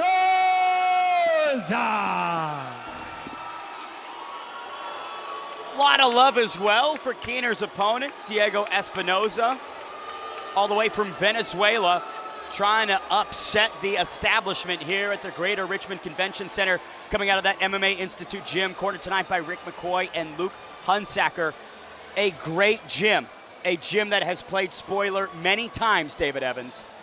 Spoiler for sure, and he definitely has all the tools to do so tonight. You know, we talked to him. We talked about strategy a little bit. He knew very little about his opponent, but he knew enough to know that he was a wrestler. He knew enough to know that he had to work on his takedown defense, and he was even confident in his grappling abilities and his chances of getting this to the ground, landing some big ground and pound shots. He doesn't plan to go for a submission. He plans to beat his opponent into submission. Which is a serious statement that Diego Espinoza can send not only to those here in Richmond, but around the world, that it doesn't matter if you've got these accolades and these state championships. It's not good enough to beat me. That's one thing about this cage, man. When you step in there, everything's even. It's all equal. Anybody has a chance on any given night. And then you put warriors like these guys who have the skills, have the intangibles, and styles make fights. And I think this is one of those fights where stylistically is going to be exciting to watch. Debuts on both sides here, David. What's the expectation in each of their first fights?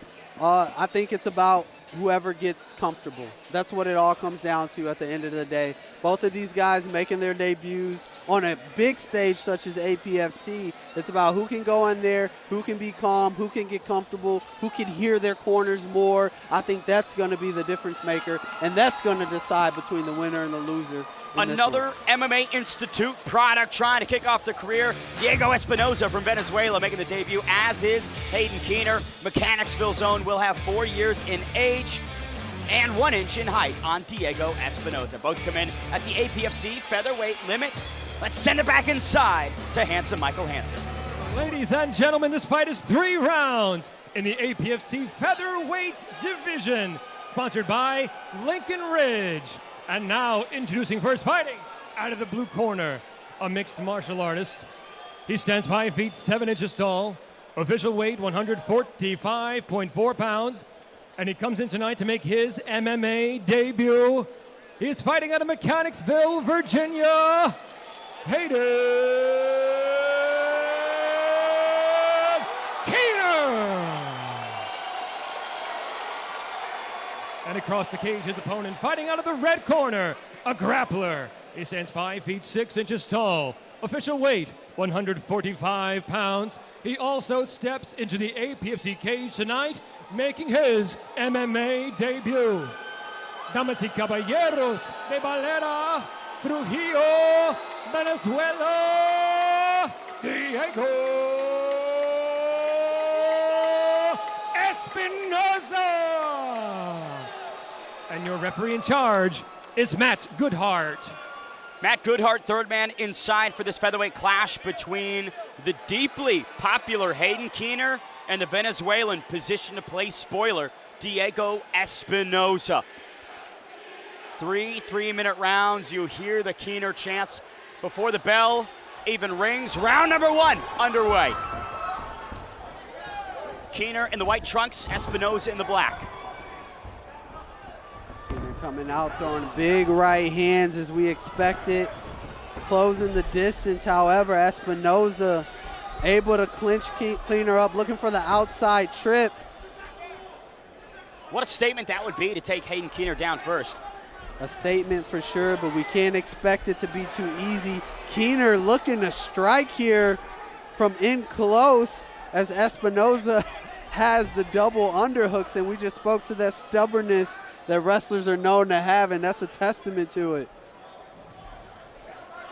This is impressive though, right? Maybe sending a message to Hayden Keener that while you, oh, big knee from Espinosa. Keener seemingly collecting himself, winging on some big shots there, David. Winging for sure. Keener has to be careful and make sure he doesn't get ahead of himself. He's leading with his head as he throws those shots. I know he's excited to get into the wrestling portion of this fight. Isolates his own inside single, transitions to the back take here. Now he's in a much better spot, a more comfortable spot probably for himself. Keener sitting down, trying to put the hooks in midway through round number 1. Tough spot for Hayden Keener to maybe have this grappling success and this positional success, David. Not necessarily. He's good in his back take position. He's isolating that left wrist. Look for him to look to put a boot in. Even if he doesn't, he's going to dump Espinosa over towards that left side where he has wrist control. 1 minute, 15 seconds to go. Diego Espinosa minding the P's and Q's quite carefully here.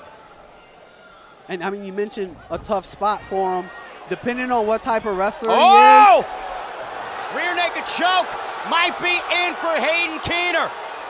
As I was going to say, good spot for him now. And you mentioned tough spot before. Depending on what type of wrestler he is, he could be comfortable there. That's a traditional leg riding position for wrestlers. He's able to transition it into a potential rear naked choke. Diego Espinosa able to defend successfully so far, but the speed at which Hayden Keener snaked that arm underneath the chin, Espinosa's got to be careful as we get to the final 30 seconds of round 1. Yeah, and I mean, even here, you know, he has both boots in.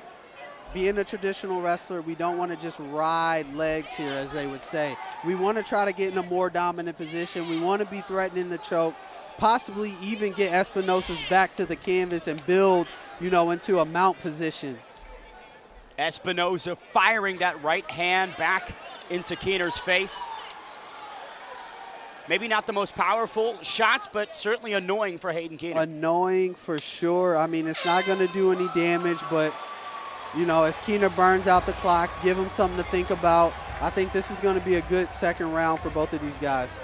If you're Diego Espinosa, what would be the adjustments you want to see in round 2? I mean, at this point, you don't. I mean, we saw some good positions from him. We saw him isolate cage control position from that over-under position. I think maybe just adjust our stance and maybe look for that shot a little bit.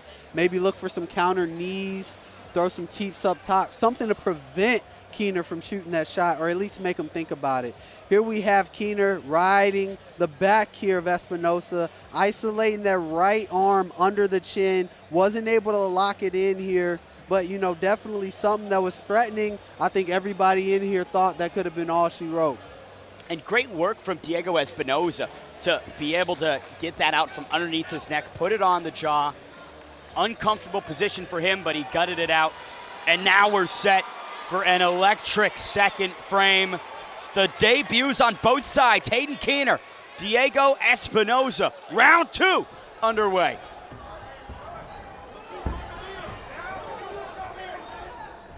Espinoza, pressure early on the grappler. There's the shot.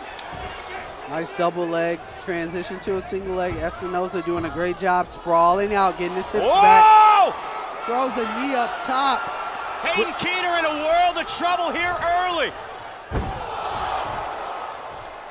What an error from Diego Espinoza. Keener trying to capitalize, David. Espinoza did a great job with the hip toss. And now on top of Keener, now we know wrestlers like to be good on top when they're the hammer, but how do you respond when you're the nail and you're on your back? Keener turning his back as Espinoza lands some devastating ground and pound, baby. And that is it! Spoiler from Diego Espinoza. Pounds out Hayden Keener in his debut and shuts Richmond down. Wow. It looked like Hayden Keener had the rear naked choke in the first round. Diego Espinoza turns the tables, gets the stoppage in the second frame. Right here, Espinoza just on top in a full mount position, landing those short shots, looking for elbows, landed one just there. And the minute he tenderized him and just got that window, he never let up, man. And the ref had no choice but to step in and call an end to this one, Ben. Cooked like a brisket, the Venezuelan starting his amateur career successfully. But for Hayden Keener, a lot of positive takeaways. The grappling looked good. He has this eagerness and ambition to compete and fight. I do hope we see him back, David. The grappling looked good. He got good control when he was on the ground. Got a little bit ahead of himself in some areas. I think some positions he could have just contained a little bit more. However, great performance by both fighters. Upset City from Diego Espinoza. Let's make it official and send it inside to Michael Hansen. Ladies and gentlemen, our referee, Matt Goodhart, ended the fight. The official time, 47 seconds of round number 2. Declaring your winner by TKO, Diego Espinoza! Yeah. Coming into the backyard of the state championship wrestler Hayden Keener and shutting him down in the second round. David Evans, beyond impressed by this MMA Institute prospect. Impressive for sure. I mean, he weathered the storm that was Keener. I mean, and the power wrestling, you know, he showed a bit of a grappling prowess of his own. You know, he said he's a martial artist and he's good anywhere. Definitely showed that, got us in trouble as Keener took his back. We thought that was going to be it.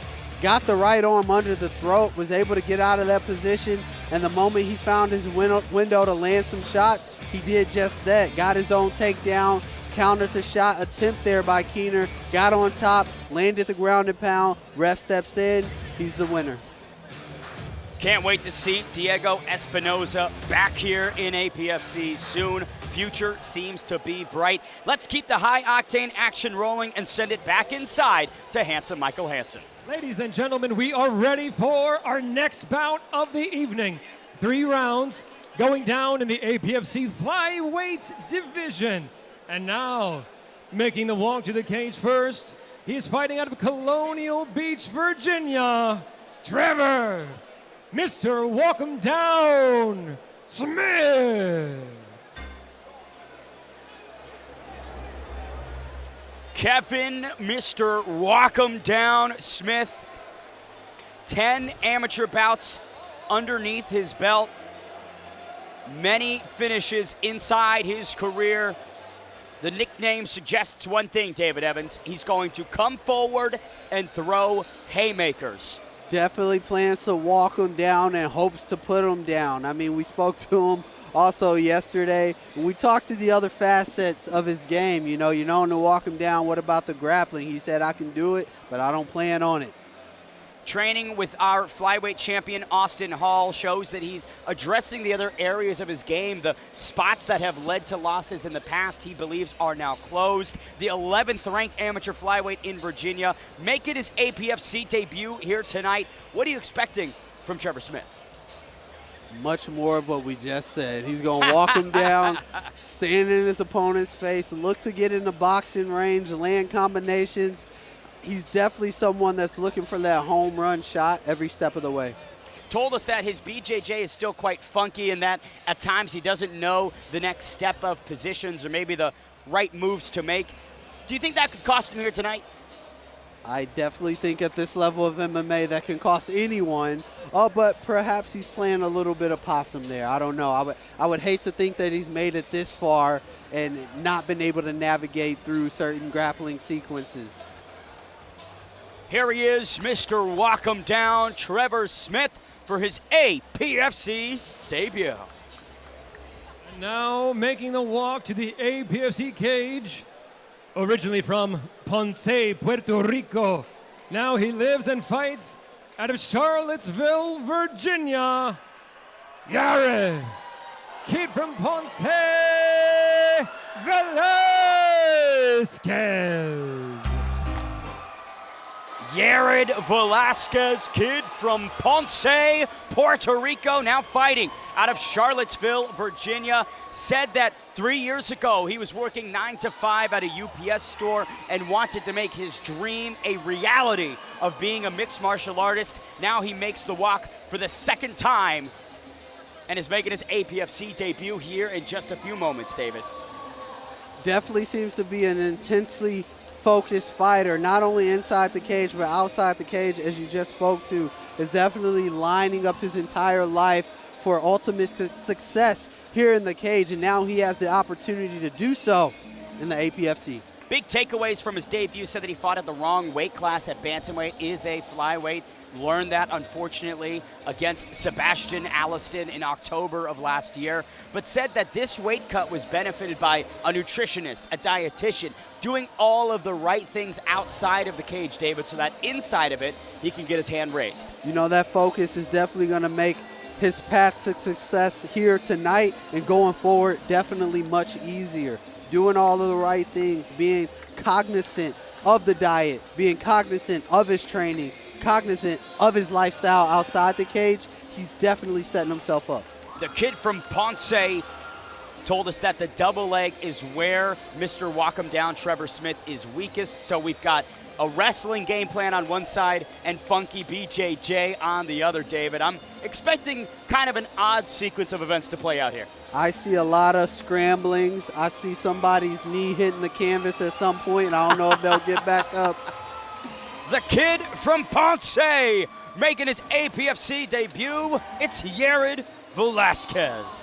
Let's take it to a tail of the tape for this flyweight affair, brought to you by Toyo Tires. Velasquez looking to right the wrongs of his amateur debut. Trevor Smith wanted to find his 7th victory, 5-year age differential, with Colonial Beach's own being the elder, and he will have 2 inches in fight height on the kid from Ponce. Both came in at the APFC flyweight limit.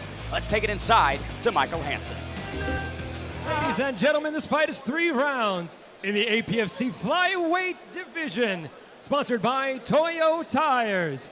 And now, introducing first, fighting out of the blue corner, a striker grappler. He stands 5 feet 5 inches tall. Official weight, 125.8 pounds. He's coming in tonight with a record of 6 wins with 4 losses. And he's fighting out of Colonial Beach, Virginia. Trevor, Mr. Walk 'em Down, Smith. And across the cage, his opponent fighting out of the red corner, a mixed martial artist. He stands 5 feet 3 inches tall. Official weight, 126 pounds. He comes in tonight with a record of 1 loss. Fighting out of Charlottesville, Virginia, by way of Ponce, Puerto Rico, Yared, kid from Ponce, Velasquez. And your referee in charge is Matt Goodhart. Matt Goodhart, third man inside for this flyweight clash between Mr. Walk 'em Down Trevor Smith and the kid from Ponce, Yared Velasquez. 3 3-minute rounds. Round 1 underway. Kid from Ponce in the white and black trunks, Trevor Smith in the orange. Smith coming out southpaw position versus the orthodox stance. Smith, proves me wrong as he switches here. Maybe he plans on walking him down in both directions here, Ben. There's the shot from Velasquez. Nice whizzer there from Trevor Smith, but This clinch seems to be all what Yared Velasquez wants early in round one. Great job by Smith defending that shot, got the wizard in, got his hips back, created space. Now he's right back where he wants to work. Nice right hand there from Trevor Smith. Velasquez has to be wary and respect the power of Mr. Walk Him Down. Velasquez throwing a jab of his own, showing perhaps he's comfortable enough to box. Nice feint to the right hand. However, Smith answers with a combination back. Going low and then ending high. Trevor Smith active in that clinch sequence. 2 minutes to go in round number one.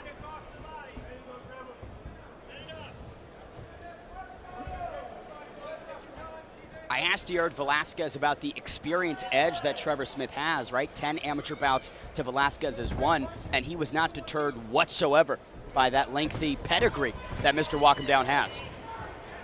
Not at all. I think this kid is definitely confident in his skills and his ability to win here tonight. As both of these guys are, as we see both of them just flurries of punches from both sides. No one giving an inch. A lot of collisions here midway through round number one. Velasquez does get the double leg.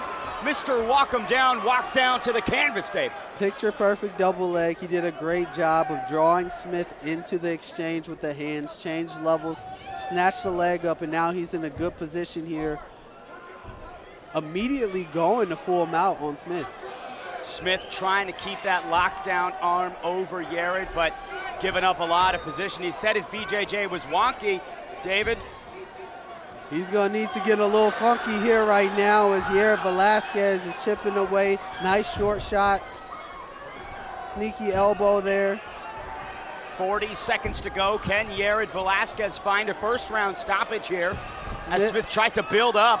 Smith powering his way up there almost. However, Velasquez doing a great job of containing him. 20 seconds. There's an elbow. Now Velasquez opening up. Trevor Smith needs to move. Goes 12-6, throwing multiple shots there. And that is it. The kid from Ponce, victorious here in Richmond. Mr. Walk Him Down gets walked out in the first frame here as Yared Velasquez gets into the win column for the first time. Smith tried to walk him down just a little bit too late as the ref ended the fight and they stood up here. You know, I still see the fire there by Smith, disappointed in his performance. Trevor Smith protesting the stoppage. Here's another look at it. A lot of, I don't want to say unintelligent defense, but covering up and eating unanswered strikes, David, usually is what leads to a TKO. He was not getting out of that spot. It just doesn't look good. I mean, if he wanted to get up, he needed to be a little more defensively offensive, using his hands to push off the hips of Velasquez. He wall was just kind of walking, holding right? yeah, you know, wall walking, all that, but we saw none of that, just covering up. If you're the ref, you have no choice but to step in. A much more experienced foe, but it did not matter for Yared Velasquez as he evens out the amateur record. Did exactly what he told us he would do, the double leg and then grappling dominance, and gets the ground and pound stoppage. 3 years of work, leaving the safety of the 9-5 to pursue this dream, and now it is a reality. The beginning of hopefully a long journey for Yared Velasquez inside the win column. All right, let's make that first round TKO official and send it inside to handsome Michael Hansen. Ladies and gentlemen, our referee, Matt Goodhart. End of the fight. The official time coming at 2 minutes and 48 seconds of round number one. Declaring your winner by TKO, Yared, kid from Ponce, Velasquez. The kid from Ponce, victorious in Richmond, Puerto Rico's own, evening out the record in his APFC debut and looking good while doing it, David. I mean, great performance. Here's your full fight replay brought to you by Toyo Tires. It was the grappling of Yared Velasquez, promised some double leg excellence and delivered on it. Mr. Walk Him Down, Trevor Smith, let us know that the BJJ was something that was still coming along. Clearly, the grappling. Let's send it inside to David Evans.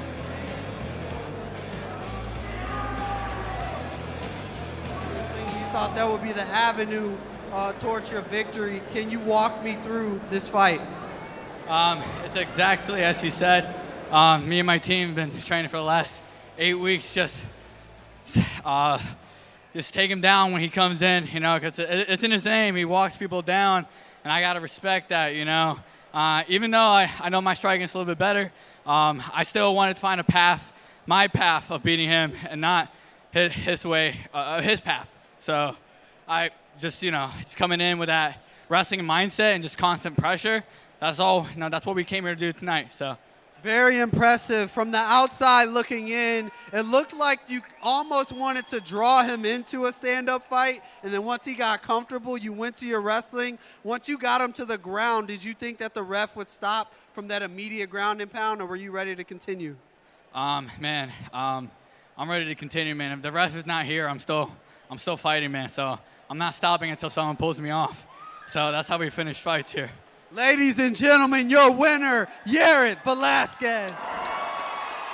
What a win for the kid from Ponce, Yared Velasquez, asserting himself into the win column here tonight at the Greater Richmond Convention Center. One prelim left before we take it to our UFC Fight Pass main card. It is our amateur middleweight championship clash between Edwin Romero and Noah Starowitz. High stakes for this one. Let's send it back inside to handsome Michael Hansen. Ladies and gentlemen, we are ready for our next bout of the evening. 3 rounds in the APFC middleweight division with APFC gold on the line. And now making the walk first to the cage from Greenville, North Carolina, Noah Balboa Starowitz.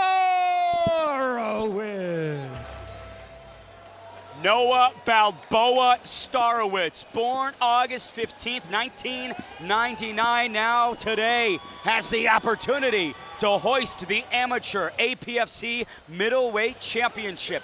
Perfect so far in his young career, 3 finishes, 2 of them TKOs, 1 of them a submission. David Evans, when you think about the intangibles that Noah Balboa brings here tonight in Richmond, what comes to your mind? All of them. I mean, the level that these fighters are at their amateur portion of their careers, I mean, they have everything that it takes. Great striking, great ground games. I mean, this fight is going to be exciting to watch. Cornered tonight by Chase Kubler and Trevor Hayes, representing Gamma Mixed Martial Arts out of Greenville, North Carolina. Noah says that the belts mean nothing. The hardware is not important. It is another fight at the end of the day. This is as meaningful as they all have been, David, which is, I think, a mentality that's going to serve him well. He's not putting too much importance on this. He's not making the lights brighter than they are. It's definitely going to allow him to go out there and perform without pressure. Every fight in his mind is a championship fight at every level. Trained a lot with Derek Brunson over the last several years. In fact, started his mixed martial arts journey with the former UFC title challenger. Now ranked the #1 amateur middleweight in North Carolina. A serious opportunity to platform himself on a massive regional stage. It's Noah Balboa Starowitz.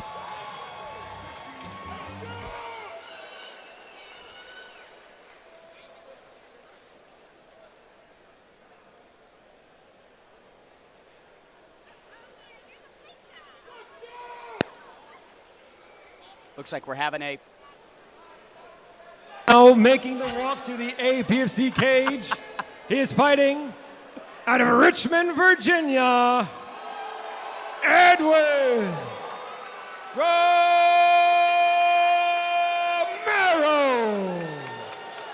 Nobody sets the scene ablaze quite like the Romero brothers, all 3 of them fantastic competitors. Now tonight, Edwin, the opportunity to wrap a belt around his waist, 21 years young, coming out of the MMA Institute. David, we've spoken at such length about what Luke Hunsaker and Rick McCoy are doing there, and tonight they have been nearly picture perfect. Yeah, I mean, this is another product coming out of the MMA Institute, the Romero brothers, the Romero name, and Edwin Romero is a great example of that undefeated fighter. I mean, this guy has all the intangibles that it takes to be successful, and what a great opportunity is for him on one of the biggest stage at this level to win a title, put on a great performance, and continue in the finishing ways, which led him up to this point. 100% finishing rate for Edwin Romero. Both of his amateur victories, TKOs. His APFC debut was at APFC 12 in August of last year. Took out Miguel Romero Perez in the second round. Says tonight he wants to get it done in the first, David. Hey, I mean, and we know that's something that he's capable of doing. He does have a tall task ahead of him, but hey, if anybody can do it, this guy can. He respects Noah Balboa, but believes he will exploit him. Doesn't have much in the realm of opinion on his striking or his setups. So Edwin Romero believes he's going to be able to walk through Noah Balboa. Hey, I love the energy. I love the confidence. But, hey, you have the opportunity now to step in there and put some actions behind your words. Edwin did say that the Tapology numbers, which have him as a big, heavy underdog, excite him. Not often is Edwin Romero counted out, certainly by those that have seen him perform before. Realize that he can make magic happen at any moment. 21 years young, now back for his second APFC appearance. This one for gold. It's Edwin Romero. Let's take it to a tail of the tape for this middleweight championship clash. Richmond's own 2-0, Greenville's Starowitz 5-0. 4 years separate them, with Noah Balboa being the elder, but both middleweights 6 feet 1 inches tall, and both came in at the APFC championship limit. This tail of the tape brought to you by Combat Corner. Let's send it inside to Michael Hansen. Ladies and gentlemen, this fight is 3 rounds for the undisputed APFC Amateur Middleweight Championship. Sponsored by Combat Corner. And your referee in charge for this title bout is Sean Spath. And now, introducing first, fighting out of the blue corner, a suffocation machine. He stands 6 feet 1 inch tall.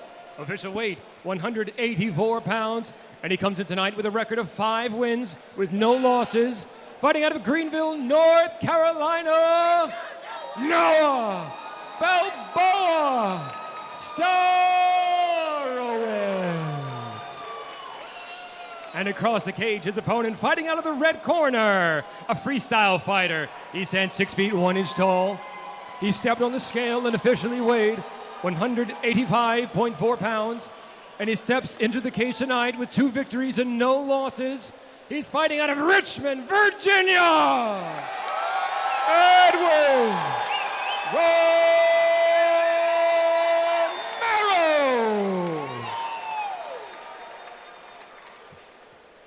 Hey guys, we went over the rules in the locker room. Make sure at all times. Do you have any questions? Sir? Do you have any questions? Touch gloves if you want. Do it, baby. High stakes here. Middleweight championship on the line. Someone's O has to go. Can Edwin Romero claim gold in his backyard, or will Noah Balboa play spoiler? Starowitz coming out in that southpaw stance. Romero launching a big right hand over the top immediately. It's that power from Edwin Romero that has toppled 2 straight opponents. Noah Balboa, his most accredited foe to date. For sure, Starowitz, undefeated in his own right, comes in. He expects to get in these exchanges right here. He wants to close the distance and just kind of neutralize the power and speed and athleticism that is Romero. As we saw, Romero was starting to get off with his hands, saw a few good combinations looking for that 3-2. I think Starowitz became wiser to that and is being smart. Nice knee up the middle from Edwin in this clinch position, and a tasty elbow to the side of Starowitz's dome. Head positioning from Noah Balboa, now drops. Thought about a level change. Starowitz doing a great job adding the striking elements into the grappling, off of the cage, going right back to the grappling. And that's the kind of the levels and layers that it's going to take for him to be successful against a talent such as Romero. Noah did tell us that chaining the takedowns together was going to be the key to getting Edwin down.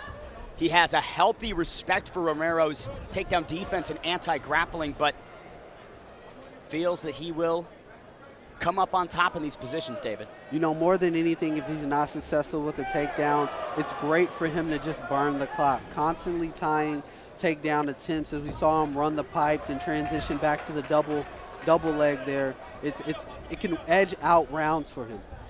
Humblest of beginnings for Edwin Romero, owns a landscaping business that he started in 2021. His whole family now helps working with him on it and scaling it out. And one of those guys that has the biggest smile in the room, some would say, David.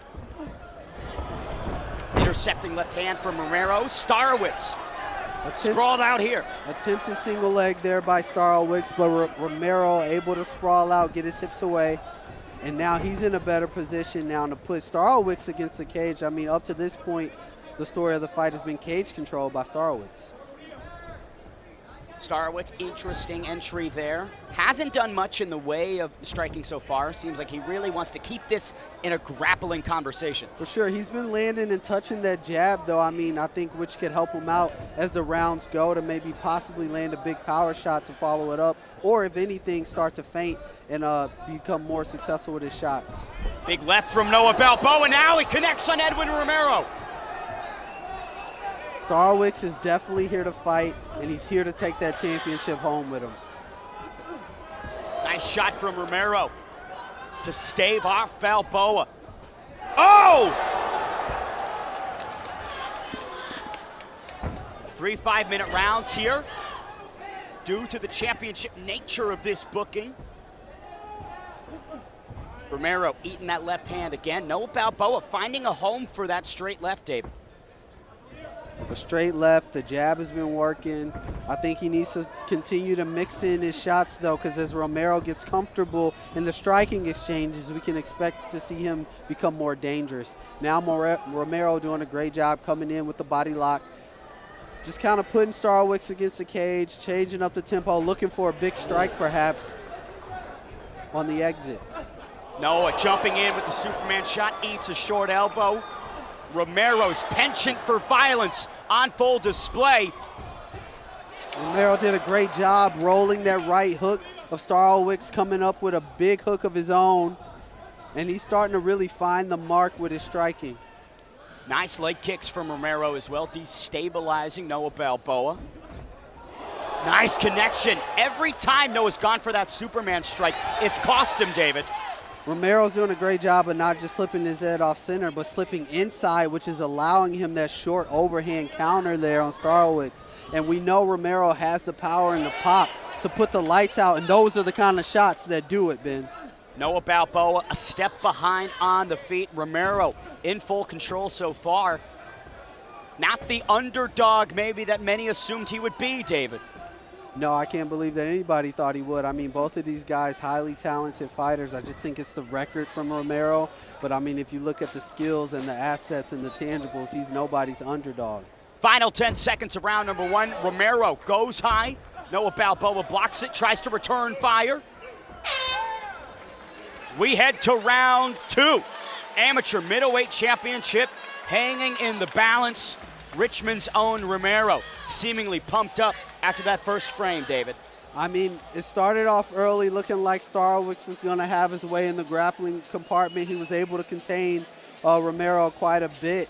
I mean, on our feet, both of these guys had some good moments as you see Starowitz coming in, landing a big left hand behind that combination, and then going into his entries within the grappling where he had success, but then coming back, mixing it up very well. But then it was the counter striking of Romero that kind of etched his way back into the fight here. You know, as he found out he had more time, big rear knee there by Romero. I think that just came from left field. Starowitz definitely wasn't expecting that. And hard round the judge. I have to edge it out to Romero. And we talk a little bit about laziness in the pocket. Noah Balboa, with some of these looping shots, finds himself just taking pictures right in front of Edwin Romero. You can't do that if you want to win the championship, David. You cannot look at your work at this level. You can look at your work when you're in the back and you're watching it on the phone or the laptop. But right now, Starwicks is coming out forward. And as you said, launching those big shots, he squares up and kind of stays there, which Romero is looking to time those counters. Great opening to the second round from Noah Balboa. Crowding, sticking behind the jab, but he gets a little bit wild in all of these types of sequences, Dave. He's getting wild. As we see, he's kind of looking for that inverted outside trip. I mean, that's something that you want to cause chaos in order to perform. It's not very efficient, you know. You're not Piotr Jan. Yeah, you're not going to be able to land. Yeah, it's not super efficient. Noah Balboa breaks off.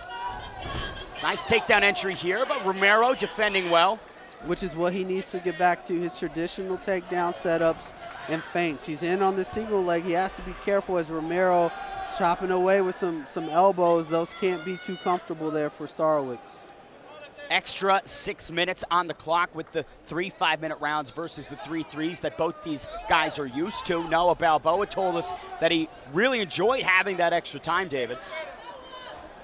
Oh! And Romero really enjoys countering off that jab of Starwicks, coming in with the big left hand of his own and then a hook to the body. I like the return from Noah Balboa. Eats a good shot from Romero, wants to get it back, but that's something that Edwin can take advantage of, David. Edwin looking for those short elbows on the entries here. Nice Superman punch finally landed by Starwicks. I mean, that can't be your go-to. Let's get back to the jab. Let's get on our bicycle. Let's move laterally. Let's get some head movement because Romero is having his way with the counterattacks on Starwicks. Left hand finds the chin of Starwicks. Romero looking as sharp as a razor here tonight. I think once Romero adds 2 more shots onto that counter, he's going to see more success. Doing a great job slipping, throwing the 2-3 to the body. Once he adds 4, 5, 6, you'll start to see Starwicks kind of waver over time. Noah Balboa really struggling to take Romero down and implement this grappling game plan, eating so much shots, chipping damage in these close spots, David. Starwicks was aware of the anti-grappling approach by Romero. He said he had planned for it. And I mean, this is what he has to do. He has to get Romero's back against the cage, has to work more offensively in those clinches, though, to get takedown attempts and not just hang out here. Spinning elbow not there for Starwicks. Midway through round 2, Romero lands again the short elbow. All of Romero's victories have come by way of second round stoppage. David, maybe the Stars could align again to keep the streak alive. 2 more minutes left. Starwicks is in on that single leg, and Romero's been throwing that elbow. I mean, perhaps that could be a way, but Starwicks, we need to see cleaner takedown attempts here. He's just kind of hanging on, tried to drag Romero down on that single leg. Maybe not as much thought in these grappling efforts from Starwicks at the midway point of this fight. Romero just countering with vengeance and power and pop and marching forward. Nice overhand right over the jab of Starwicks. You know, David, we talk about the flow state with fighters from time to time. It looks like Edwin Romero is locked into that 5th dimension. He's definitely getting there. I think the only thing we should change is just he needs to lead a little bit more. He's having a lot of success with his countering. It just makes me think what'll happen if he strings a nice offensive combination together and how much success he could have. Another big low kick from Romero. Noah Balboa's right calf is as red as Clifford the dog, David. Final minute of round 2. Another calf kick there by Romero. Starwicks working his way in with a combination, not landing anything substantial, but peppering away at Romero. I love those moments from Noah Balboa. Pouring it on, small shots, finding homes for the hands. And in those moments, he needs to put a pin on it or a cap on it with the takedown attempt. Nice shot there from Romero. Noah again going for the outside trip. Final 20 of round 2. Romero pumping the stiff jab. There's a left. Noah Balboa retreating. Nice 3-2 counter there by Romero. Highest stakes of Edwin Romero's career here in the hometown. Left hand can't miss, David. That laser-like left hand, he's had so much success with it countering, man.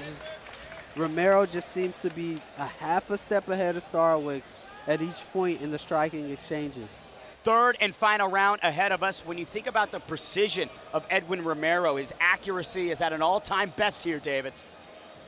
Accurate indeed with those counters. Nice, beautiful left hand over the top, going to the body with the right hand, then following it up with another 3-2 and knee to the body. I mean, he's just landing punch after punch, strike after strike.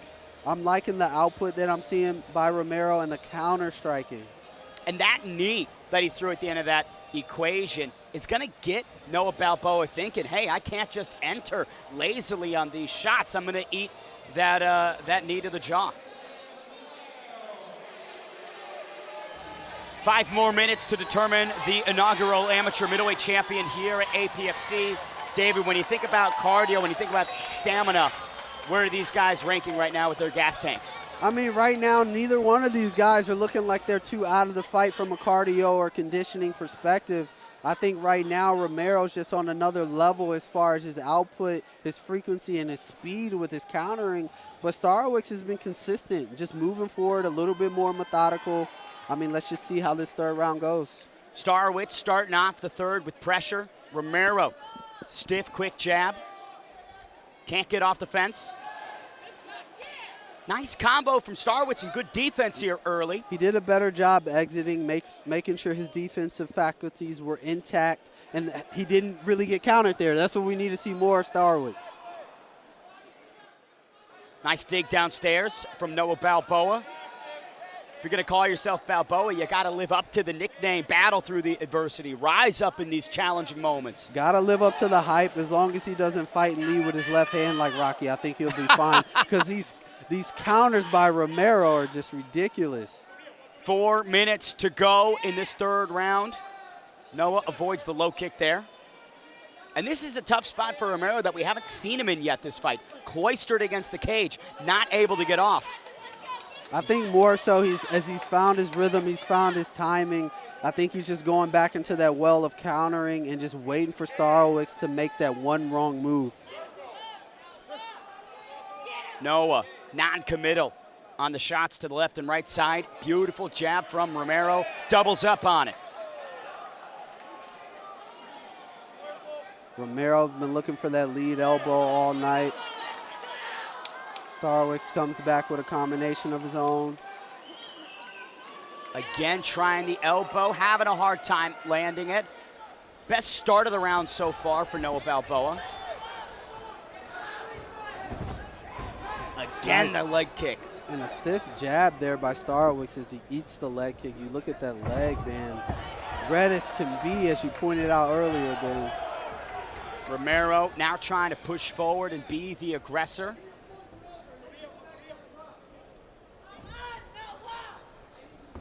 Noah Balboa getting better as the fight goes on, potentially, David. For sure, a lot more volume. He's having a lot more success landing as well, too, and just moving forward, controlling the cage as Romero seems content, just riding the outside boundary of the cage there. Nice defense so far from Romero. Good shot there by Starwicks. Was able to get under the butt. I thought I was going to see a lift, but that hip heist, the hip pressure there by Romero, was able to counter it. Stays on his feet. These Romero brothers just have otherworldly takedown defense, David. I don't know what was in the water when they were growing up, but it has built them into an anti-grappling clan. It's definitely, you can definitely tell it's something they worked on, and it's technically proficient. I think if you want to get guys down like this, you have to chain takedown attempts together. You're not going to get them just on one big shot.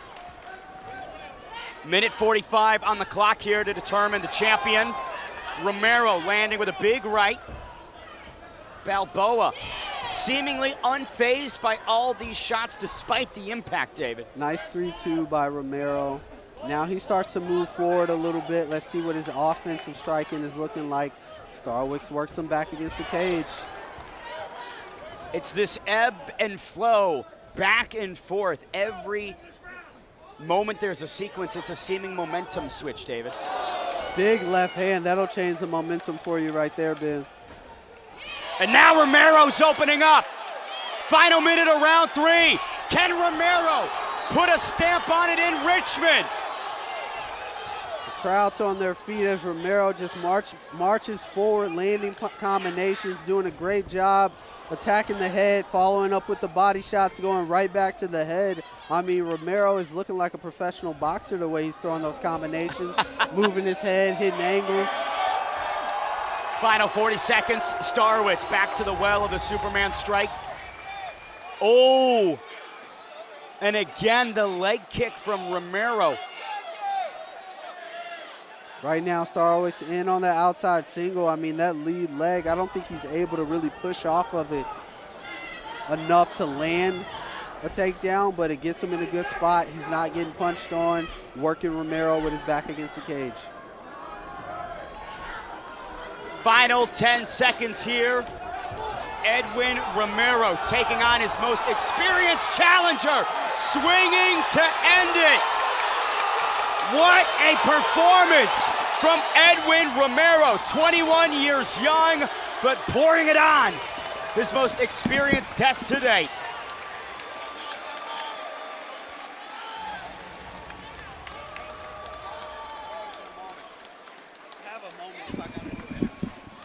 David Evans, a complete performance from Edwin Romero. The counter-striking was there, as well as the takedown defense.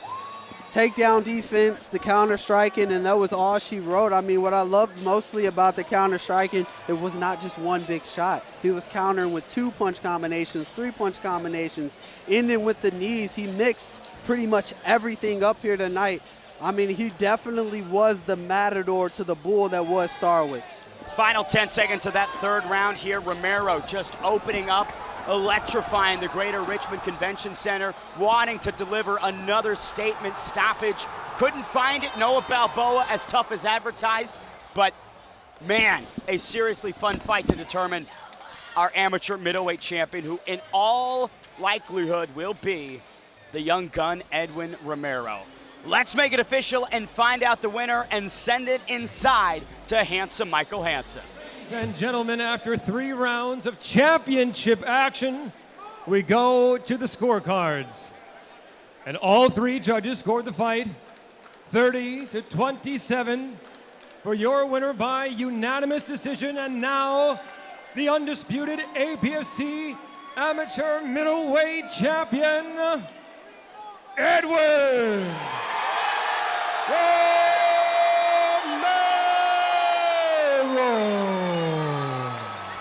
A champion of the highest degree, Dustin Poirier putting the belt on him. He earned it, paid in full, and now he speaks with David Evans.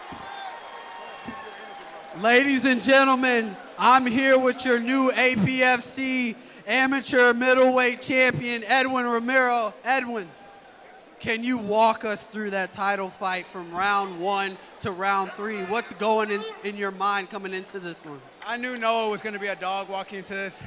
I had a feeling he'd be able to take some of my shots and walk through them and still fight there. So, man, it was an honor to come here and fight in front of all these fans out here. Shout out Richmond, baby! Speaking of taking your shots, I mean, you were really the matador to the bull that was Starwitz. It was the counter shots that I think just kind of weared on him over time. Was that a part of your strategy, or was that something as you saw him marching forward, you were like, hey, maybe I need to fade back and make him pay? That was just part of my game. When you have 2 brothers who train with you every single day, shout out Elvin and Roberto. I wouldn't be able to do this without them. It's such a blessing to be here. Those pull counters, I learned that from Elvin. Great pull counters, love the combination punching. You're now the middleweight champion. It's only up from here. What's next? Well, I had somebody saying that they wanted next in line, saying they wanted to fight me. Lucas Dos Santos, I know you're in the crowd somewhere watching. You're next. I'm coming for your head next. Ladies and gentlemen, you heard it here first. Your new APFC middleweight champion, Edwin Romero. Leveling up with each performance. First time heading to the scorecards, but still successful all the same. Edwin Romero and new amateur middleweight champion. All the action at APFC 19 continues next, up on Fight Pass at 7 p.m. local time. We will see you there. All roads lead to Austin Hall, taking on former LFA champion Igor Sikera.